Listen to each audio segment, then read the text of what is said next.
Welcome to the Bartender Rant Podcast. My name is Steve Haley. We are again on remote in Dewey Beach. This is fucking crazy. I got Jimmy Seafood sitting right next to me. I got assholes in big trucks revving their engines going by. I'm up in the attic of some fucking condo that nobody's rented. I got a dog here with us. That's right, folks. We have our first ever guest dog appearance on the pod. And as always, I have my beautiful Southeast Kansas boy with me. And he is here with his Indiana Jones fucking hat on for some reason today. Michael Windsor. How are you today, sir? Good, buddy. Yeah, well, I'm happy you bounced back, because this morning when I called you 17 times and you didn't pick up, I was worried you were a little too hungover to make this happen. No, well, I mean, it's been almost 12 hours since then, so we're good to go. That's fair. Now, why are we down here, Mike? Well, a couple reasons. Besides the pod. Besides the pod, we went down to Ocean City to see some friends of ours. They just opened up Crepe Daddy, a restaurant on the boardwalk. Well, let's rewind it for a second. So we have a good friend of ours, and he'll be coming on the pod. I just talked to him this week. His name's Nick Gann. He's a roommate of mine. He's a longtime friend of Mike and ours, and has lived with us, has worked with us at a lot of different bars. We told the story about him on the pod. And in fact, our guest tonight actually worked with him at a bar as well. One of we've called it the burger joint before. I don't think we need to recognize it by name, but Nick Gann has finally jumped in head first into the deep end of the pool like Squints Palladorus in fucking Sandlot. He's kissed Wendy Peppercorn, and he has opened his own restaurant. It is called Crepe Daddy. It is an all-crepe restaurant in Ocean City, Maryland, on 11th Street on the boardwalk. And we decided, for his second week in business, to come down, to bring all the Kansas boys here, and to support him. So we just had breakfast, lunch, and dinner at Crepe Daddy. Amazing. Highly recommend the barbecue chicken crepe. Barbecue. Chewbacca. I don't know what I'm saying. It's been a long day. Did I mention I went to Hammerheads too? Those Shark Tanks will get you. I feel like this podcast is just really a cry for help from us. It has started to feel that way. Episode number 50 is just going to be the intervention. That's what it is. It's going to be us on remote from some Malibu rehab clinic. And it's going to be awesome. Hopefully fan-funded. Yeah, absolutely. No, but we came down here to support Nick. Anybody that's coming to Ocean City, Maryland, please check out Crepe Daddy, 11th Street. They got sweet crepes, regular crepes. So happy to be a huge fan and supporter of that show. And can't wait to have Nick on. So, Mike, as always, what's new with you? Well, man, there's a theme that when I come back to Maryland, I see all these friends that I haven't seen in a long time. Or a couple weeks in this case. Yeah. But you guys are all a bunch of drink pushers, man. So we went out to Fells Point last night, had a good time. I got to see some good friends today, and now we're down in Ocean City, and yeah, we're going to go out and hopefully have a few more drinks after that. So absolutely. And not to hijack this section, because we use this for you to tell us what's new. I swore to Justin, our good friend Justin Ulmer, that I would sneak this story into the pod. You are forcing it in. I am forcing it in. That sounds a little scandalous, but I am going to force it in. So Justin Ulmer, one of our good friends, who's from Missouri, grew up with Michael. Justin's from Southwest Missouri, and Mike's from Southeast Kansas, so they're neighbors right across the border. Justin also came on this trip with us down to Ocean City, and I saw him today, and he is wearing a hot pink Golden Girls t-shirt. And I look at him, and this moment of like epiphany sparks in my brain, and I say to myself, where have I seen that t-shirt before? I know I've seen that t-shirt before. And I pull Justin to me and I say, where have I seen this t-shirt before? And he goes, oh yeah, this is from the night where Mike punched my Checkers cheeseburger out of my hand while I was about to eat it, and it got all over my brand new shirt that I bought 3 hours earlier. I go, oh, that's right. So I'm going to tell that story very quickly. You're the one who said these intros need to be a little bit quicker. I did say they need to be tighter. Wrap it up. I am going to wrap it up. Mike's only telling you wrap it up because he's embarrassed about this. About a year and a half ago, Mike and Justin came out to Baltimore to visit everybody. Late night, we go to Checkers to get, late night drunk food. And as we're all sitting on the couch, Mike realizes that the Checkers girl fucked up his order. Not anybody else's order, but his order. What does he do? Does he get drunk at the Checkers people? No. Does he curse the Lord? No. What he decides to do is take his frustration and his anger out on his good friend Justin and punch Justin's cheeseburger out of Justin's hand and proceed to ketchup and mustard and burger and mayonnaise all over Justin's brand new hot pink Golden Girls t-shirt that he just bought 4 hours earlier. And honest to God, it was a travesty. It was embarrassing. Sorry, Justin. You should be saying sorry. We all decided in that moment that we would do a slap bet that for the next year, every time you saw Michael Windsor with a sandwich, if he was about to put it in his mouth, you were allowed to slap it out of his hand. And henceforth is known the sandwich slap bet. Anyway, we talked a lot about slap bets the last episode, so I felt like this was a good story to kick off our pod. Sure, that's why you did it, but go on. And I needed to do Justin justice. So, without further ado, we're gonna be quick. We're gonna get right into it, guys. We have an unbelievable episode tonight. We have one of my best friends. We go way back. Believe it or not, I trained her as a bartender years and years and years ago, and you know what? She turned out to be halfway decent at it. Now she's managing multiple bars down at the beach. It is Jill Lentowski. Can't wait to get into her service industry experience, and she's got a really cool drink for us tonight, the White Negroni. So without further ado, guys, here's Jill Lentowski. Okay, guys, we have Jill Lentowski here. Jill, how are you doing tonight? I am doing really well. I just got off of, a good old Sunday night shift. Had some music on the patio out tonight. It was pretty banging. We had a band called Hot Sauce. It's an actual hipster mariachi band. Like a hipster mariachi band. A hipster mariachi band. You wouldn't believe it. A bunch of 50 plus deadheads, 50 Wow.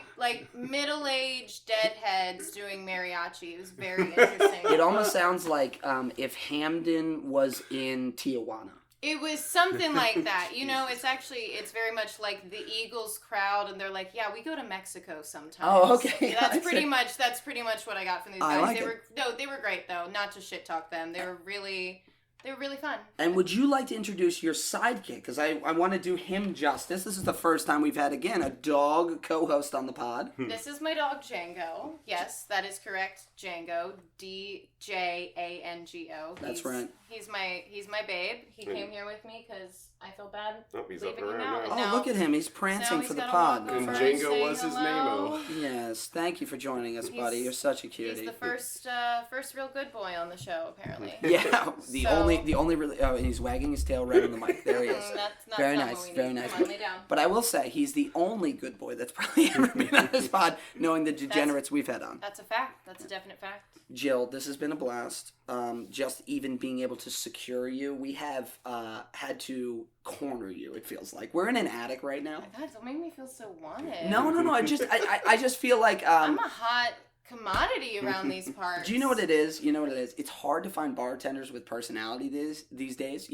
I always joke around. That is a bold statement. No, it really is. It really is. Are you sure you mean that? Anybody can open a Miller Lite. Not everybody knows how to talk and make people laugh. So, good conversation is at a premium. I think that we're gonna have. God, am I obviously drunk? Am I? I've had a few of those Shark Tanks today, guys. So Please excuse my slurring of words. It's you this time. It is me this time. I'm being good, ladies and gentlemen. That's right. Mikey is being good. But no, Jill, we are so excited to do this with you because I remember the moment I met you at aka the burger joint. Oh, yeah, we gotta hit that out now. Whatever, I don't care. And she walks in and they tell me I have to train this girl. And within 5 minutes of interacting with her, I'm like, oh my God. She makes extra seem like easy. This girl is over the top. She's a big personality, and she's not taking shit from anybody. And so that's one of the things I liked about you is that, and that's why we became friends. I think that's why we all kind of hit it off over time. Is like we could give you shit, and you could give it right back, and you had this thick skin, and like, it always felt like an equal when we were working together and we were hanging out. I think that's why our friendship has blossomed over the years. Is because I really respect you in that way. I gotta tell you something. What? It's all a facade. I'm a huge pussy. I am such a baby back bitch. But I appreciate you saying that. I think in a way I put that on, and I totally am that person. And then this other half of me is like super sensitive. Django's here as an emotional support animal. Absolutely. That's actually why he's here. Well, you know what also helps is a little bit of a good cocktail. Yes. To just grease the wheel. So tell us very quickly about the cocktail you're going to be making for us tonight. I think Mike and I are going to go into a little bit of the history of the Negroni, but why the white Negroni? Well, I personally just like a white. I mean, I'm definitely a Negroni person, like all year round. But I guess this is more of just like my personal preference on like a summertime drink of the same like a little lighter. Yeah, a little bit lighter, definitely more citrus with the Lillet and the lemon peel. It's got definitely a spirit forward bite to it, but I'm a Negroni fan. I'm a strong cocktail fan. Not everyone is like that. I'm not gonna lie though, I'm still a basic white bitch. I like my vodka sodas. I like my orange crushes. For people who are listening who are from Maryland and know what a crush is. Goddamn right. You know what? Somebody actually mentioned this to me the other day. Of all the pods we've done, and this is now our 12th episode that we're recording, we have not had an orange crush yet. And that's shocking because other than 3 of our guests, everybody has been a Maryland or Baltimore bartender at some point, which I think is really interesting. So I'm interested who's going to be the first one to kind of break that mold. But tonight we're doing the white Negronis. Jill, why don't you mix those up for us? And I'm going to give everybody a little bit of a background. Guys, if you don't know anything about the Negroni, this is one of the oldest cocktails in world history. It's a classic Italian cocktail. It is, was first originated in Florence, Italy. The first origins of this cocktail go back to the 1800s. Some people, certain mixtures of this, we learned in the episode with the Old Fashions, they're not always by the same name. Sometimes it's mixtures of cocktails by different names. This one in particular has origins in print dating back into the 1800s, which I think is really cool. It's very simple to make. A classic Negroni is going to be 1 part gin, 1 part Campari, which is like a cranberry dry liqueur, and then 1 part sweet vermouth. Now, Jill has decided tonight to do a bit of a twist on that. Again, summertime. We're down at the beach. We're trying to drink a little bit lighter and drink a little bit of citrus and kind of enjoy that. So what we're going to be doing tonight is a little bit of a different take. Now, we're using Bombay Sapphire Gin, so still the same gin base. We're going to use Lillet instead of our Campari. So Lillet is an aperitif, an aromatic, that is, instead of that cranberry flavor, it has more of that kind of like a blush white wine, almost what you think of like a Sauvignon Blanc flavor, but again, it's a liqueur. And then we're going to use, I think it's pronounced Kashi, which is a vermouth de Torino, which is a lighter end sweet vermouth, not as dark as your classic sweet vermouth, which would be more like a sherry. So this drink is going to come out kind of that light, it's going to almost look like a tea or like a light cranberry color. And when it hits with the lemon, it's just, it's refreshing, it's easy. The gin gives it a great botanical flavor to it. So I'm excited. I've actually never had a white Negroni. Have you? Neither have I. And I have to ask this. Are you colorblind or not? Because you've told me you've been colorblind for years, but then on this podcast I've noticed you've described the color of many a drink.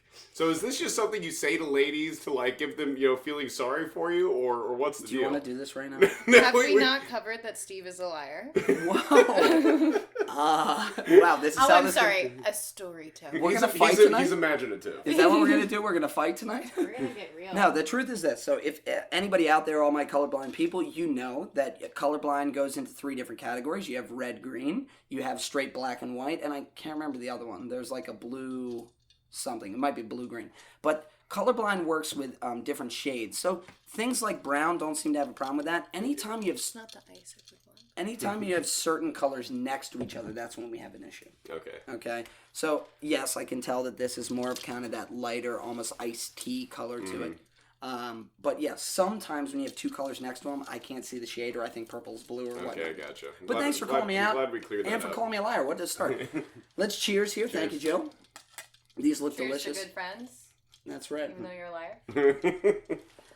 Guys, right now I'm sitting on a coffee table from a hallway. Jill's sitting on a reclining beach chair with surfboards on it, and Mike's sitting on the floor on a pillow. So we are makeshifting this. We'll take a picture for you guys so you can see really the setup we're dealing with here. Honest to God, this is the most cozy we've ever done the pod. Usually we're in a big pool room with our feet stretched out. I kind of like this. I feel very homely right now. I like that. And this is what in my mind when I think of like cocktails. You know what I mean? This isn't something that's all spruced up and everything. Wow. I can tell it's a very classic cocktail, but it does you kind of has that white wine flavor to it. This, I think because we used this instead of the Suze. Yeah. Not to call No. you and your So tell them. lovely. Tell them what you want. Normally I would do it with Suze, which is Instead of the Kachi. Yeah, well, it's a French liqueur, even though the Negroni is an Italian drink. But normally I would do it with Suze, and I think that has a slightly. I think this. What are we calling it? What do we? Kachi. Let's just call it Kachi. Yeah, but the girl at the store told you it was called coochie. She did say coochie. She said coochie. She did say coochie. The coochie is a little bit stronger. That's not how I wanted that sentence to sound, but here it is.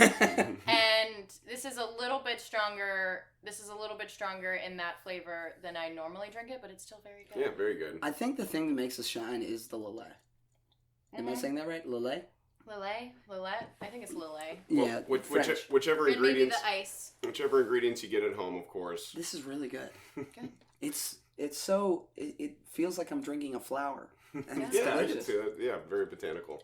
And whichever one of the ingredients you get at home, of course, always our motto on the pod: don't just listen along. Drink along. Absolutely. Goddamn right, Michael.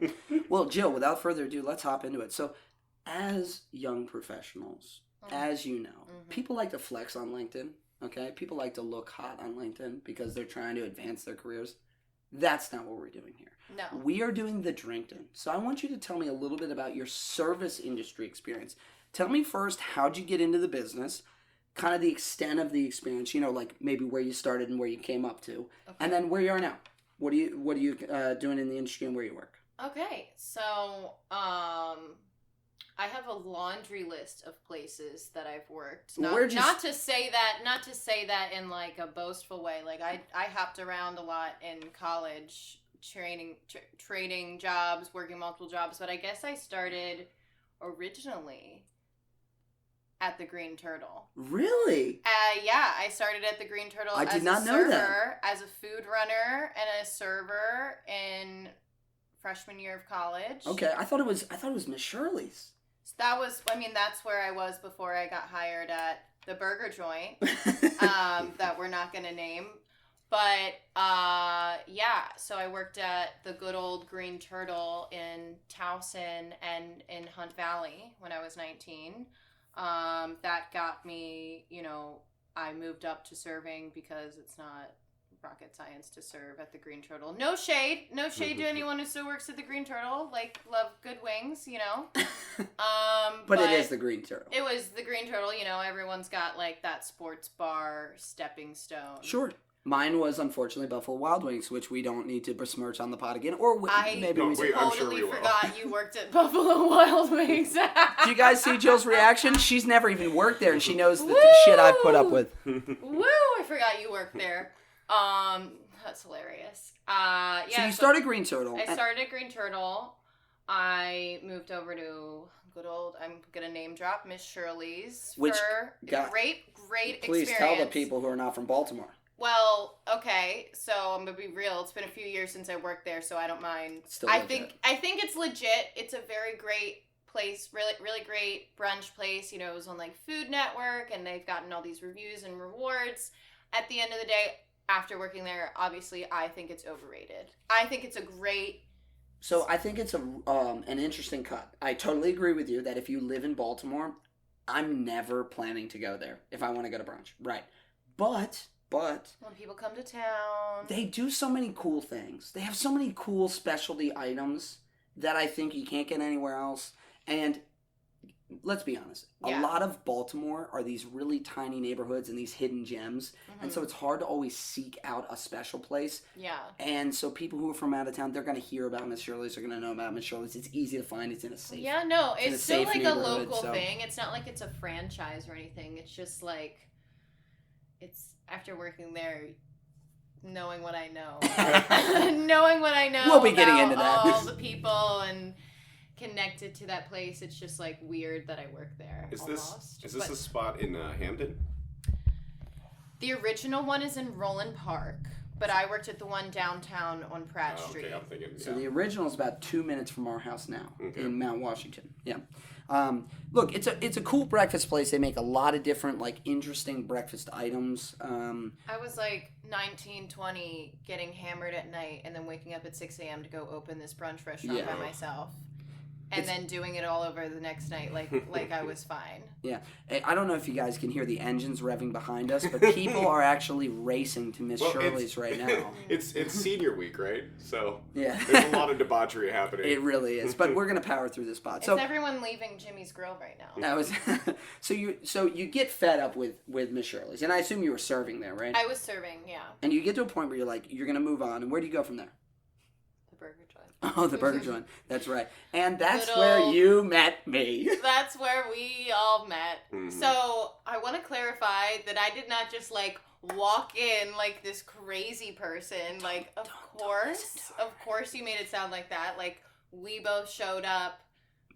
Did I meet you during training? Because I trained your ass how to bartend. I know you. You mean stop like yelling at me? I know you trained me how to bartend.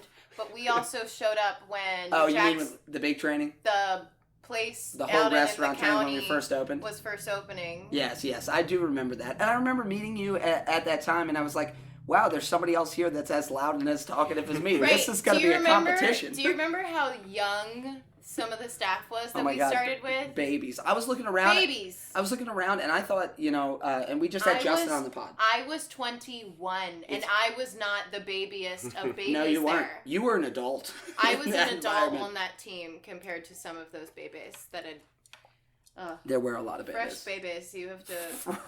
Fresh babies. You have to...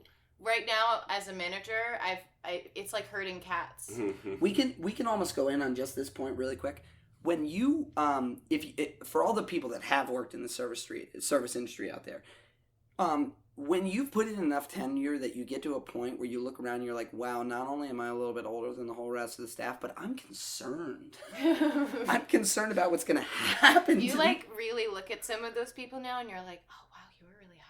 Are you going to make it through this shift? Yes. Are we going to have to call your parents and ask you to have them come pick you up? I had someone tonight almost in tears because I wrote them up, and it was like... What'd you write them up for? Well, we can get to it. We can get into that. All right, so I don't want to extend this too long because, like I said, I think you're like me. I've been in this business almost 17 years now, and I've worked at like 30 different places, so I don't want to touch on all of them. But let's fast forward. So, you know, obviously you were at the burger joint for a while. I want to get to Seattle. So I know you went out to Seattle and you're working on fine dining out there. So tell us a little bit about that too. So I went out to Seattle and I worked for a fantastic restaurant out there called, I don't mind naming it. Yeah, please. Canless. Yeah, we love to promote. Canless Restaurant. It's honestly not shitting on my current job. I am very happy with the move I made. Of course. Loved working for Canless. It was one of the best, most formative experiences of my life. What's their profile? They're like if you think about it, they're essentially the only fine dining restaurant in Seattle. Like they've been around since 1950. They do it right. It's family What kind owned. of food are they? Is it really core Seattle it's very, seafood, shellfish? Well, yeah, there's definitely a huge like Pacific Northwest influence on the menu, but it's also at least the chef that I was working under, who just left recently. It's very like eclectic with also like there's heavy Japanese influence. Okay. There's a lot of different angles. There's a lot of seems to be very reverent of the culture of Seattle too. Not just not just what the town has to offer, but also like the profile of the citizens there. Yeah, I know there's a huge Asian culture in Seattle yeah, for as well. sure. And there's a lot of that's also another thing like. When Canless first opened in 1950, the entire waitstaff was all Asian women. Really? And they wore kimonos. So did the original owners have roots in... No, so yes, and not in Asia, but Peter Canless, who opened the restaurant, spent a lot of time. He grew up in Hawaii, part of his growing up. Yeah. There's a lot of Asian influence there as well, and he just really liked the hospitable touch of a lot of like Asian very when you go culture. like the Asian style of like dining of dining room service is just they work really well as a team. Like that very much came from that style. And like at the time, it was like out of this world to be doing something like that because so many fine dining servers or just servers at the time of that caliber were men. Not to mention, in the 50s, I think that there was this really like stunted growth for American cuisine. Mm-hmm. It started to kind of change in the late 60s and early 70s where we have this like revolution in American cooking where we can say like, hey, we're going to actually compete culturally with a lot of these international cuisines with what we're doing in the United States with United States sourced food, produce, and things like that. But we're going to do it in kind of with our own flair and our own way. And so one of the things I want to ask you is because I've always wanted to come out and visit you at that restaurant while you were working there. And I don't live there. And I'm super bummed. What was like a signature dish or signature cocktail there? Because like I think the people that might either be from the West Coast or might want to visit and give it a shot might want a recommendation. Well, I'd say because they actually are getting ready to reopen for indoor dining. It's been over a year. Cool. It's been over a year since they've done that, so I'm really excited for them. I know that they're doing a lot of things differently since I've been gone, but I will say drink-wise, like one of the coolest things there is that they have their very own barrel of, I'm gonna butcher this. It's okay. They have their Talk it out. They have their very own barrel of Springfield Scotch there. Really? Or I'm sorry, Springbank Scotch there that they went on this crazy trip to Scotland. We're talking about like a large barrel. Yeah, so it's like a massive barrel that they got. They went on this whole trip in Scotland to like track down the perfect scotch that they wanted to be like their restaurant scotch, and then they find out that like through all these different laws they can't actually ship it to the United States. Oh, so they have this whole like story, like this newspaper story following their journey over in Scotland to like, this is just like a few years, like 15 years ago.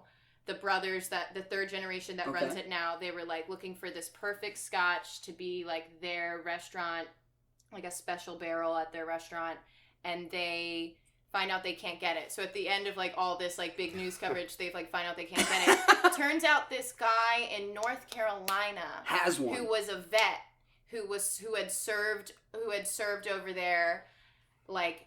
In Europe, you mean like in Europe? In Europe, I believe World War II vet who was over in Europe came home with a barrel of Springbank Scotch that he had barely touched. Shut up! I'm not kidding. I love shit like that. It's not World War II. It was newer than that. I can't remember exactly. He might have been stationed in Germany. Yes, which is a he huge was stationed base, over there, and he for the somehow United States, at some point had this barrel of Springbank Scotch brought home with him. And You're good. And he... Guys, I just punched the microphone because I'm a dumbass. Now you're breaking things. It's okay. So this guy, like, sold it to them at, like, I'm sure it was still, like, a cheap price. At a premium, but it's great. I love stories like this because it reminds me... I mean, I don't know how much you guys know about... is it... I'm going to butcher this. There's a famous whiskey, or a bourbon from Kentucky... And I want to call it Whistle Pig, but it's not Whistle Pig. There's another one. It's called, it might be Pappy Van Winkle. Yeah. Yeah, Pappy Van Winkle. And they only produced like 120 barrels. And it's this very sought after thing. And there was this huge controversy in Louisville, Kentucky about probably 5 or 6 years ago where a barn owner got a hold of a whole, not like a big barrel, but I can't remember, like a cask, a smaller cask of this Pappy Van Winkle, which a lot of times this stuff goes for $50 to $100 a glass. And this guy got a hold of it, and he decided that he was sick of how hard it was for all these whiskey lovers and bourbon lovers to try Pappy Van Winkle. So what he did is he made Jello shots with flavorless with flavorless Jello and Pappy Van Winkle, and he made hundreds and hundreds of them so he could spread out the taste of it. And what he did is, and he handed them out for $1, and people lost their minds in Louisville, Kentucky. People were trying to like boycott his restaurant, get his thing closed, and his argument is this: I think it's an interesting subject. It's an interesting subject, and here's why. I'm not going to sit here and say I agree with him. But I do love the fact that he wanted to bring good shit to the people. Well, and he did it with just gelatin. It wasn't right. He wasn't making like Jello shots for some sorority with blueberry. Okay. No. He did it with flavorless because his argument was, and he actually got interviewed in the local newspaper. I'm going to find this article and I'll post it this week, guys. Okay. He said that the reason he did this is he wanted to bring this very exclusive thing that was being kept from people to everybody. That was his whole thing.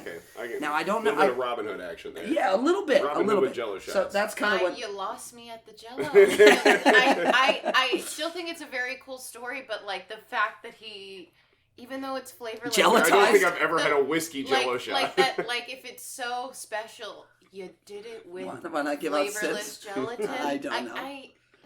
Listen, again, I'm not saying it's not. I thought you were gonna say he went around town to like some of pouring the into most... people's knocking on doors. No, Hey, you want like, some peppermint? I was thinking maybe he like went around town to some like classic old businesses that have been around, some like good guys in the neighborhood, and like gave them each a bottle like from this case or something, or a flask. Nope, Jello. And he made Jello shots with it. Nope, with Jello. with Pappy Van Winkle. So, Okay. So we're getting off topic, and one of the things that unfortunately we've been getting feedback on is that apparently Mike and I talk too much, and by Mike and I mean me. We're the goddamn hosts. What are we supposed to do? So no, we're gonna speed it up a little bit. So I appreciate you. Say it one more time. The name of the restaurant in Seattle. Canless Restaurant. Thank you. And there's a lot of other stories I could tell, but it's a wonderful place. Wonderful people. I hope one day you and I get to enjoy a meal there together. Yes. I really like that. Yes, that would I'm be actually going to be wonderful. going to Seattle later. I think at the beginning of 2022. I'm hoping Michael comes with me. We're going to be going out to visit our friends Casey. And we're going to be interviewing some bartenders out there. So it would be great if you joined us at the same time. And Yeah, we can go I love there. Seattle. We'll have a great time. I But love an excuse to go back. let's fast. Go ahead. I just gotta say the idea of your job is to travel to Scotland and try every scotch you can get your hands on. Man, what a dream job! What a job, right? What a job for the restaurant, man. So let's fast all the way forward, okay, to now.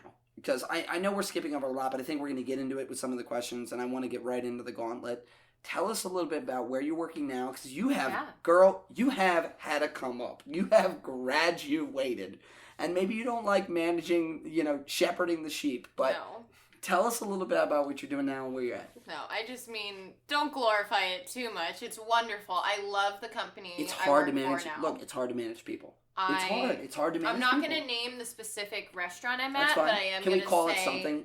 No. I'm just going to mention that I Can we give it a moniker? So like, the restaurant I used to work at after the burger joint. Are you familiar? We're making weird faces at each other right now. I'm not sure. We call it the Crab House.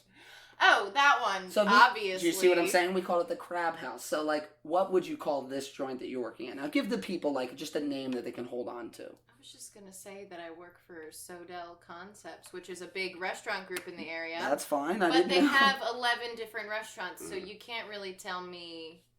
So visit all of them.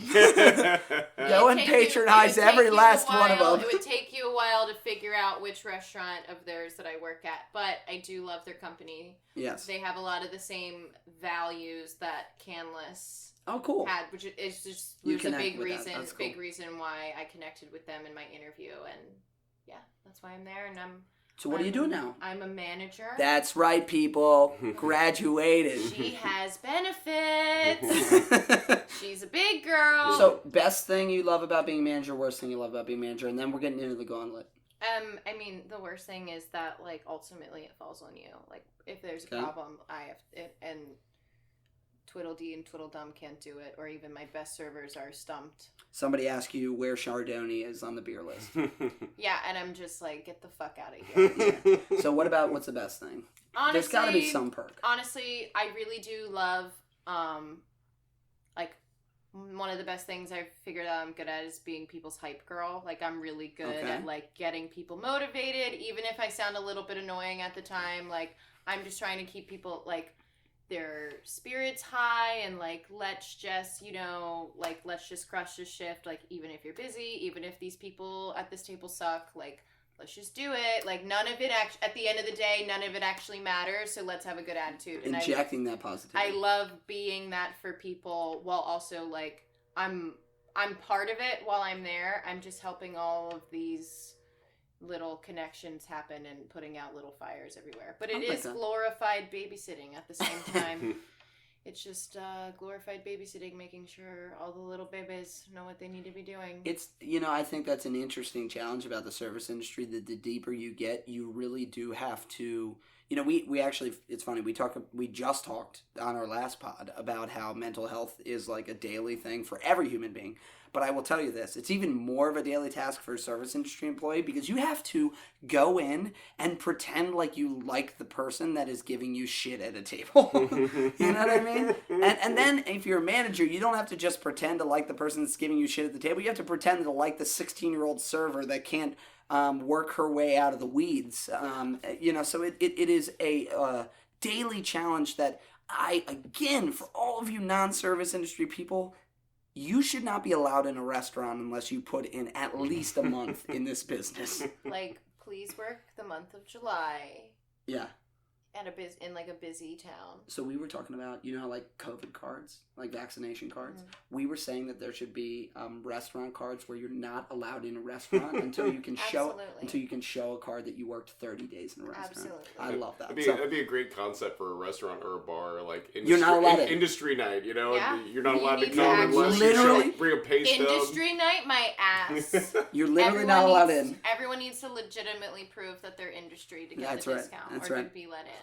Okay, well, thank you for taking us through that. I know it was a lot. That's actually one of our longer drink ins, but I'm happy because you've put in your fucking time, girl. You deserve all that effort right there. So, without further ado, guys, we're going to get right into the motherfucking gauntlet.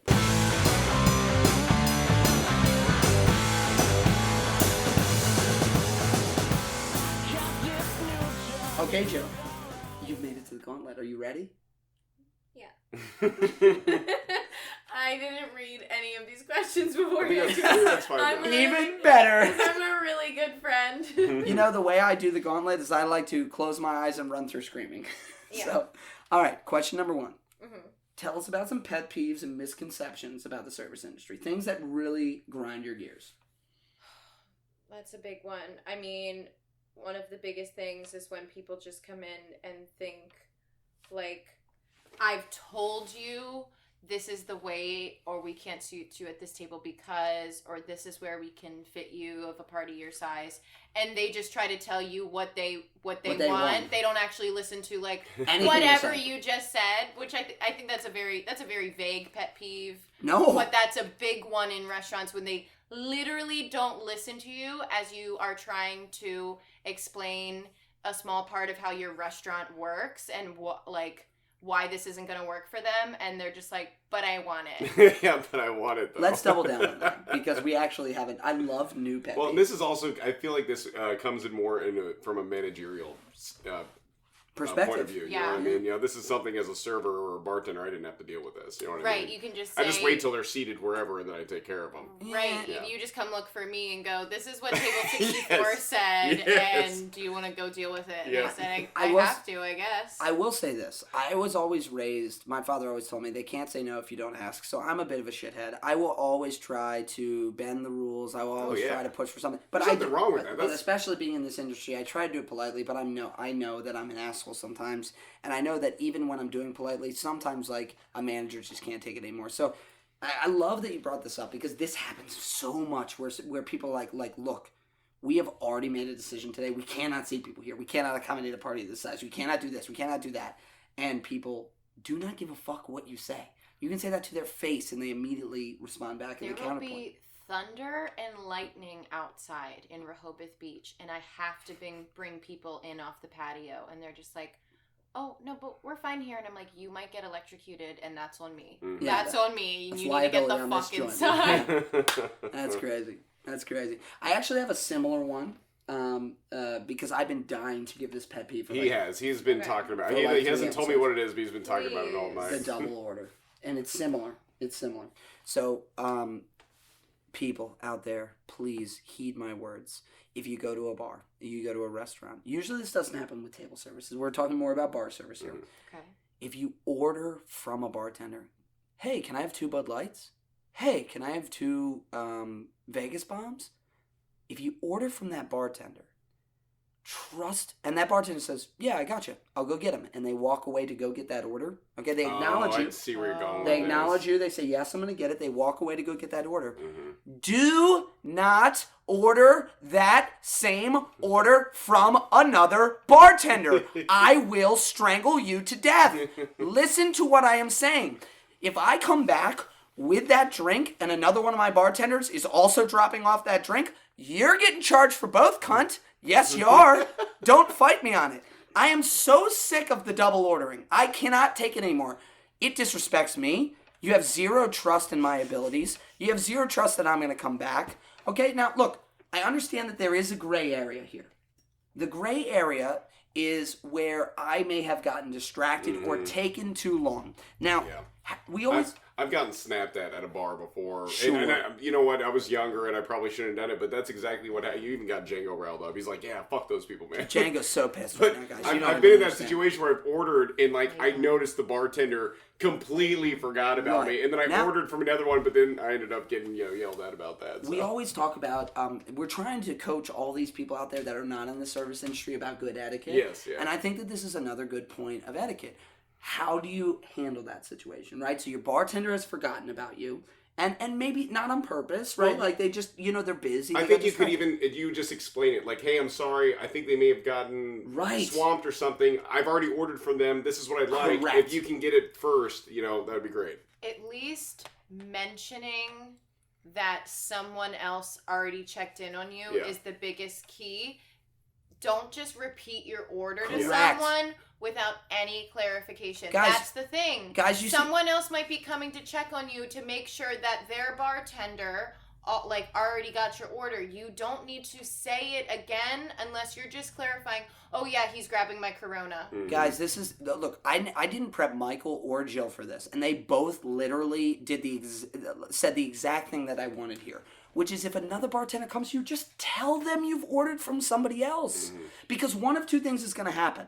Either A, they're going to communicate to that original bartender that you've already ordered, and then they'll make it, or the original will make it, or they'll say, hey, don't worry about it. I got you, and I'll let him know not to make it. exactly. But make sure you or her not to make it. But make sure you communicate. I already have ordered from somebody else. I think they may have forgot about it. It's been a couple minutes. Yeah. The double ordering has to stop. It's such an ungodful disrespect. And then you try to fight me when I double charge. Well, that's what you said. Yeah, you're getting double charged for that. You if you are. ordered 4 drinks, you're getting charged But for you know 4 how it drinks. goes. If I double charge you, you're going to try to fight me to the end of the earth. And it becomes this whole thing of like, you're the asshole who ordered it twice. It's, you know what I mean? it's okay. It's fine. It's fine. Guys, okay. Django's so pissed he's left the room. He can't stand it. He's not having this. Literally. I swear if you guys do this, we're not even going to be able to have Django on the pod anymore. You're going to get labeled a non-dog lover, and we're not going to invite you back. Okay? I kind of like it. And by He's the just way, exploring and just so you guys can't see it, but Django's a particularly good boy and a handsome young Lay man down. at that. Not a single Bork on this whole pod. Not a single one. Okay. So, all right, God, I gotta bring my anger down because this happened to me 3 times. No, even this if- happened to me 3 times Friday night. Even And guess if, what the orders were? 8 sour bombs, 5 sour bombs, 5 sour Was bombs. it the same? No. Was it the same group? 8 sour bombs, 5 sour bombs, 5 sour bombs, all the same table. Yeah. All Fuck that. double orders. Just sounds like maybe you were kind of sucking at your job, man. I crushed all of them. I'm talking about less than 1 minute for every Just one of those orders. incredibly impatient. Wasted. Yeah. The customers were wasted and just double ordering off everybody. It was so annoying. And we actually cut them off after the third time and There said, you you go. guys got to go. So, anyway, we got to move on because I got to get a deep breath here and I got to get my anger out. Yeah. Question number 2, best tips, worst tips, which you're not gonna get from the people you double charge.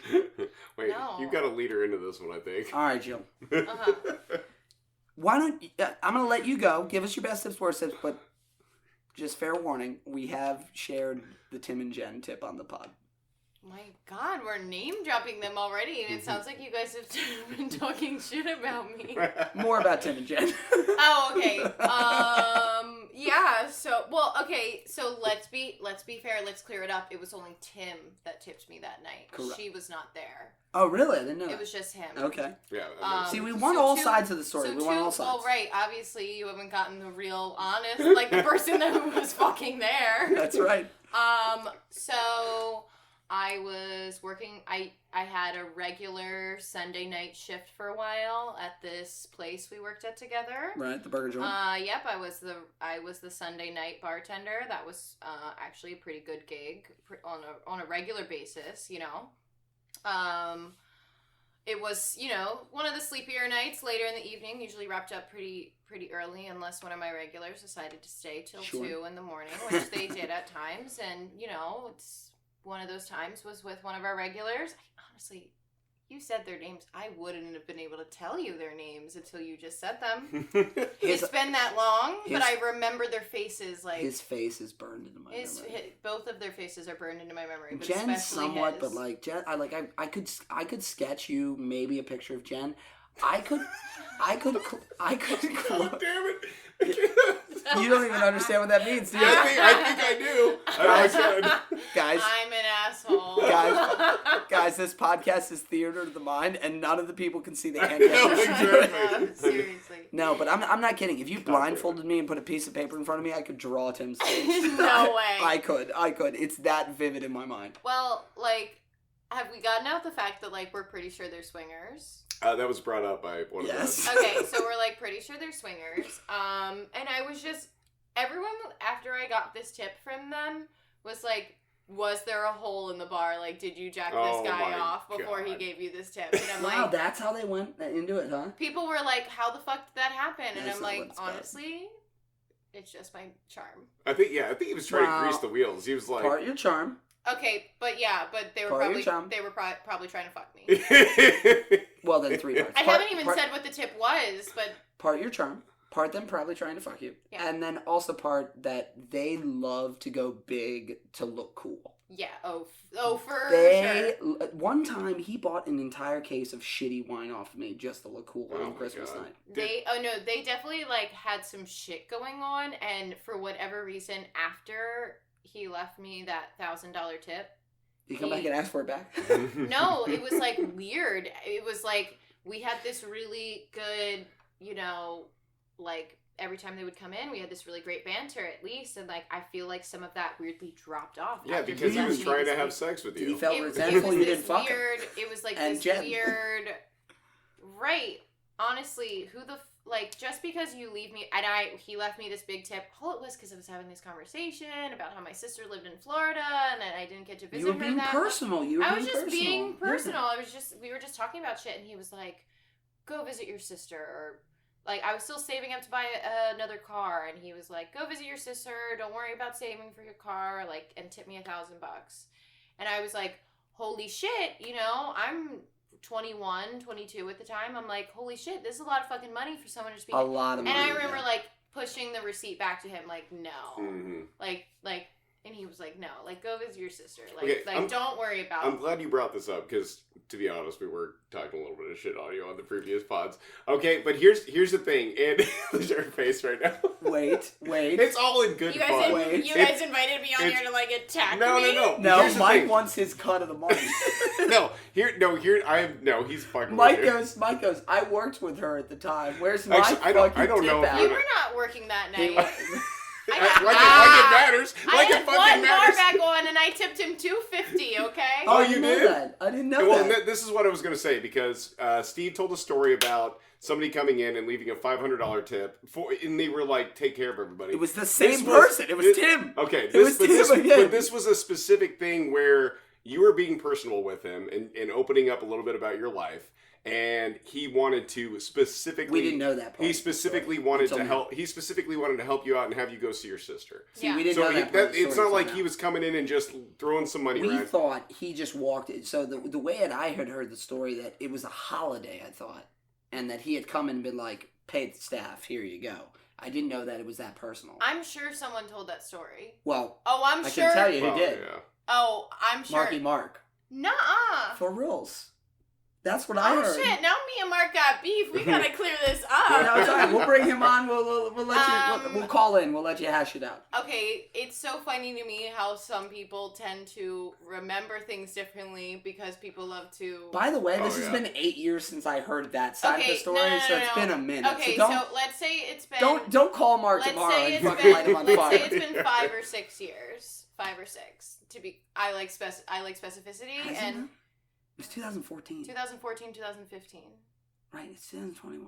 Yeah, and that was, but I didn't get that tip in 2014. I got it in Okay, 2015. okay, whatever. All right, Okay, I'm not so a math major. I love how this is just a great example. I'm not saying that anyone there is a liar, but people like to remember things differently, and then over the years, as they remember and they retell the story, these random little details like pop into their mind, and they're like, Cognitive oh yeah, dissonance. oh they're like, oh yeah, Yes. that's what happened. No, it Yes. was not a holiday. And literally, me and Tim, I think I even sent the bar back home at that point. It was one of those nights where he let, like, Just the bar back, right. the bar back had, like, closed and you were done just having a everything. one-on-one, and I right, was just, right. I just had one regular, and then, like, it was just the manager and I. Well, guys, look, you finally heard it on wax, Yeah. okay? Good. Jill has set the record straight, and look, she called me a liar at the top of the pod, so you gotta trust her more than you trust me. No, I love it. She's cleared her name, and I do have to ask though. Clear my name? Oh my god, I need to go back and listen to Finally, my we've got a shit. new You're listener. goddamn right! Why haven't you been listening before this? I'm busy. I work like 60 hours a week, my Okay, dudes. it sounds like you have plenty of time to listen. That's great. And I will say here and now, I'm sorry, Jill. You know, I took some pot shots at you for kicks on the pod. Pod shots? Pod shots. Pod And you know shots. what? I was wrong to do that, and I apologize. I do have to ask, though, these two, did they dress like swingers? Oh, they were for sure swingers. Did they have, like, the Tim's open... collars? The open... Right, the collar! Tim How had was- a big... It's like this weird, like... It's also Tim's glasses. It's the glass. What is... Well, what... Can we say it? He's got like a His lazy eyes eye. look different He's directions. got a lazy eye. They He's look got a different lazy directions. eye. They Nothing look wrong different with I'll that. directions. never and I don't mean to shit on people who have One lazy looks eyes, at you. but- One's but always... you remember. Listen, one's You always... do. Remember. One eye is always looking at you in the eye. The other eye is always looking at your genitals. Well, and that... well, that's the thing, though, too. Especially being a server. Whenever... Because that's happened to me several times where I've served somebody with a lazy eye, and you want to be as courteous as possible, and you're trying to figure out which eye to look at. Yeah. And it's this whole little thing, and then you hopefully It's figure a it little out. game. It's fun. It's Anyway. all fun. It's all like, fuck you idiot. Anyway, so moving on. These Negronis are great, by the way. These They're little outstanding. Negronis. In fact, But- we're probably going to do a little intermission and do another one if you don't mind. Where are we gonna get ice? I don't know. We might have to do them warm, but we'll figure it out. I'm gonna Anyway, do slightly less this next time. Mikey, lead So us in. speaking of delicious cocktails, we need to talk about actually the flip side of that: worst drink orders. I mean, no one likes making anything that you have to muddle. That's just like anything that I thought she was gonna requires. say blend. This is new. No, just like when you're in the middle of Yeah. doing service bar, tending your half of the bar, and bachelorette party rings and like 6 mojitos. 17 mojitos. yeah, they've got like 10 mojitos.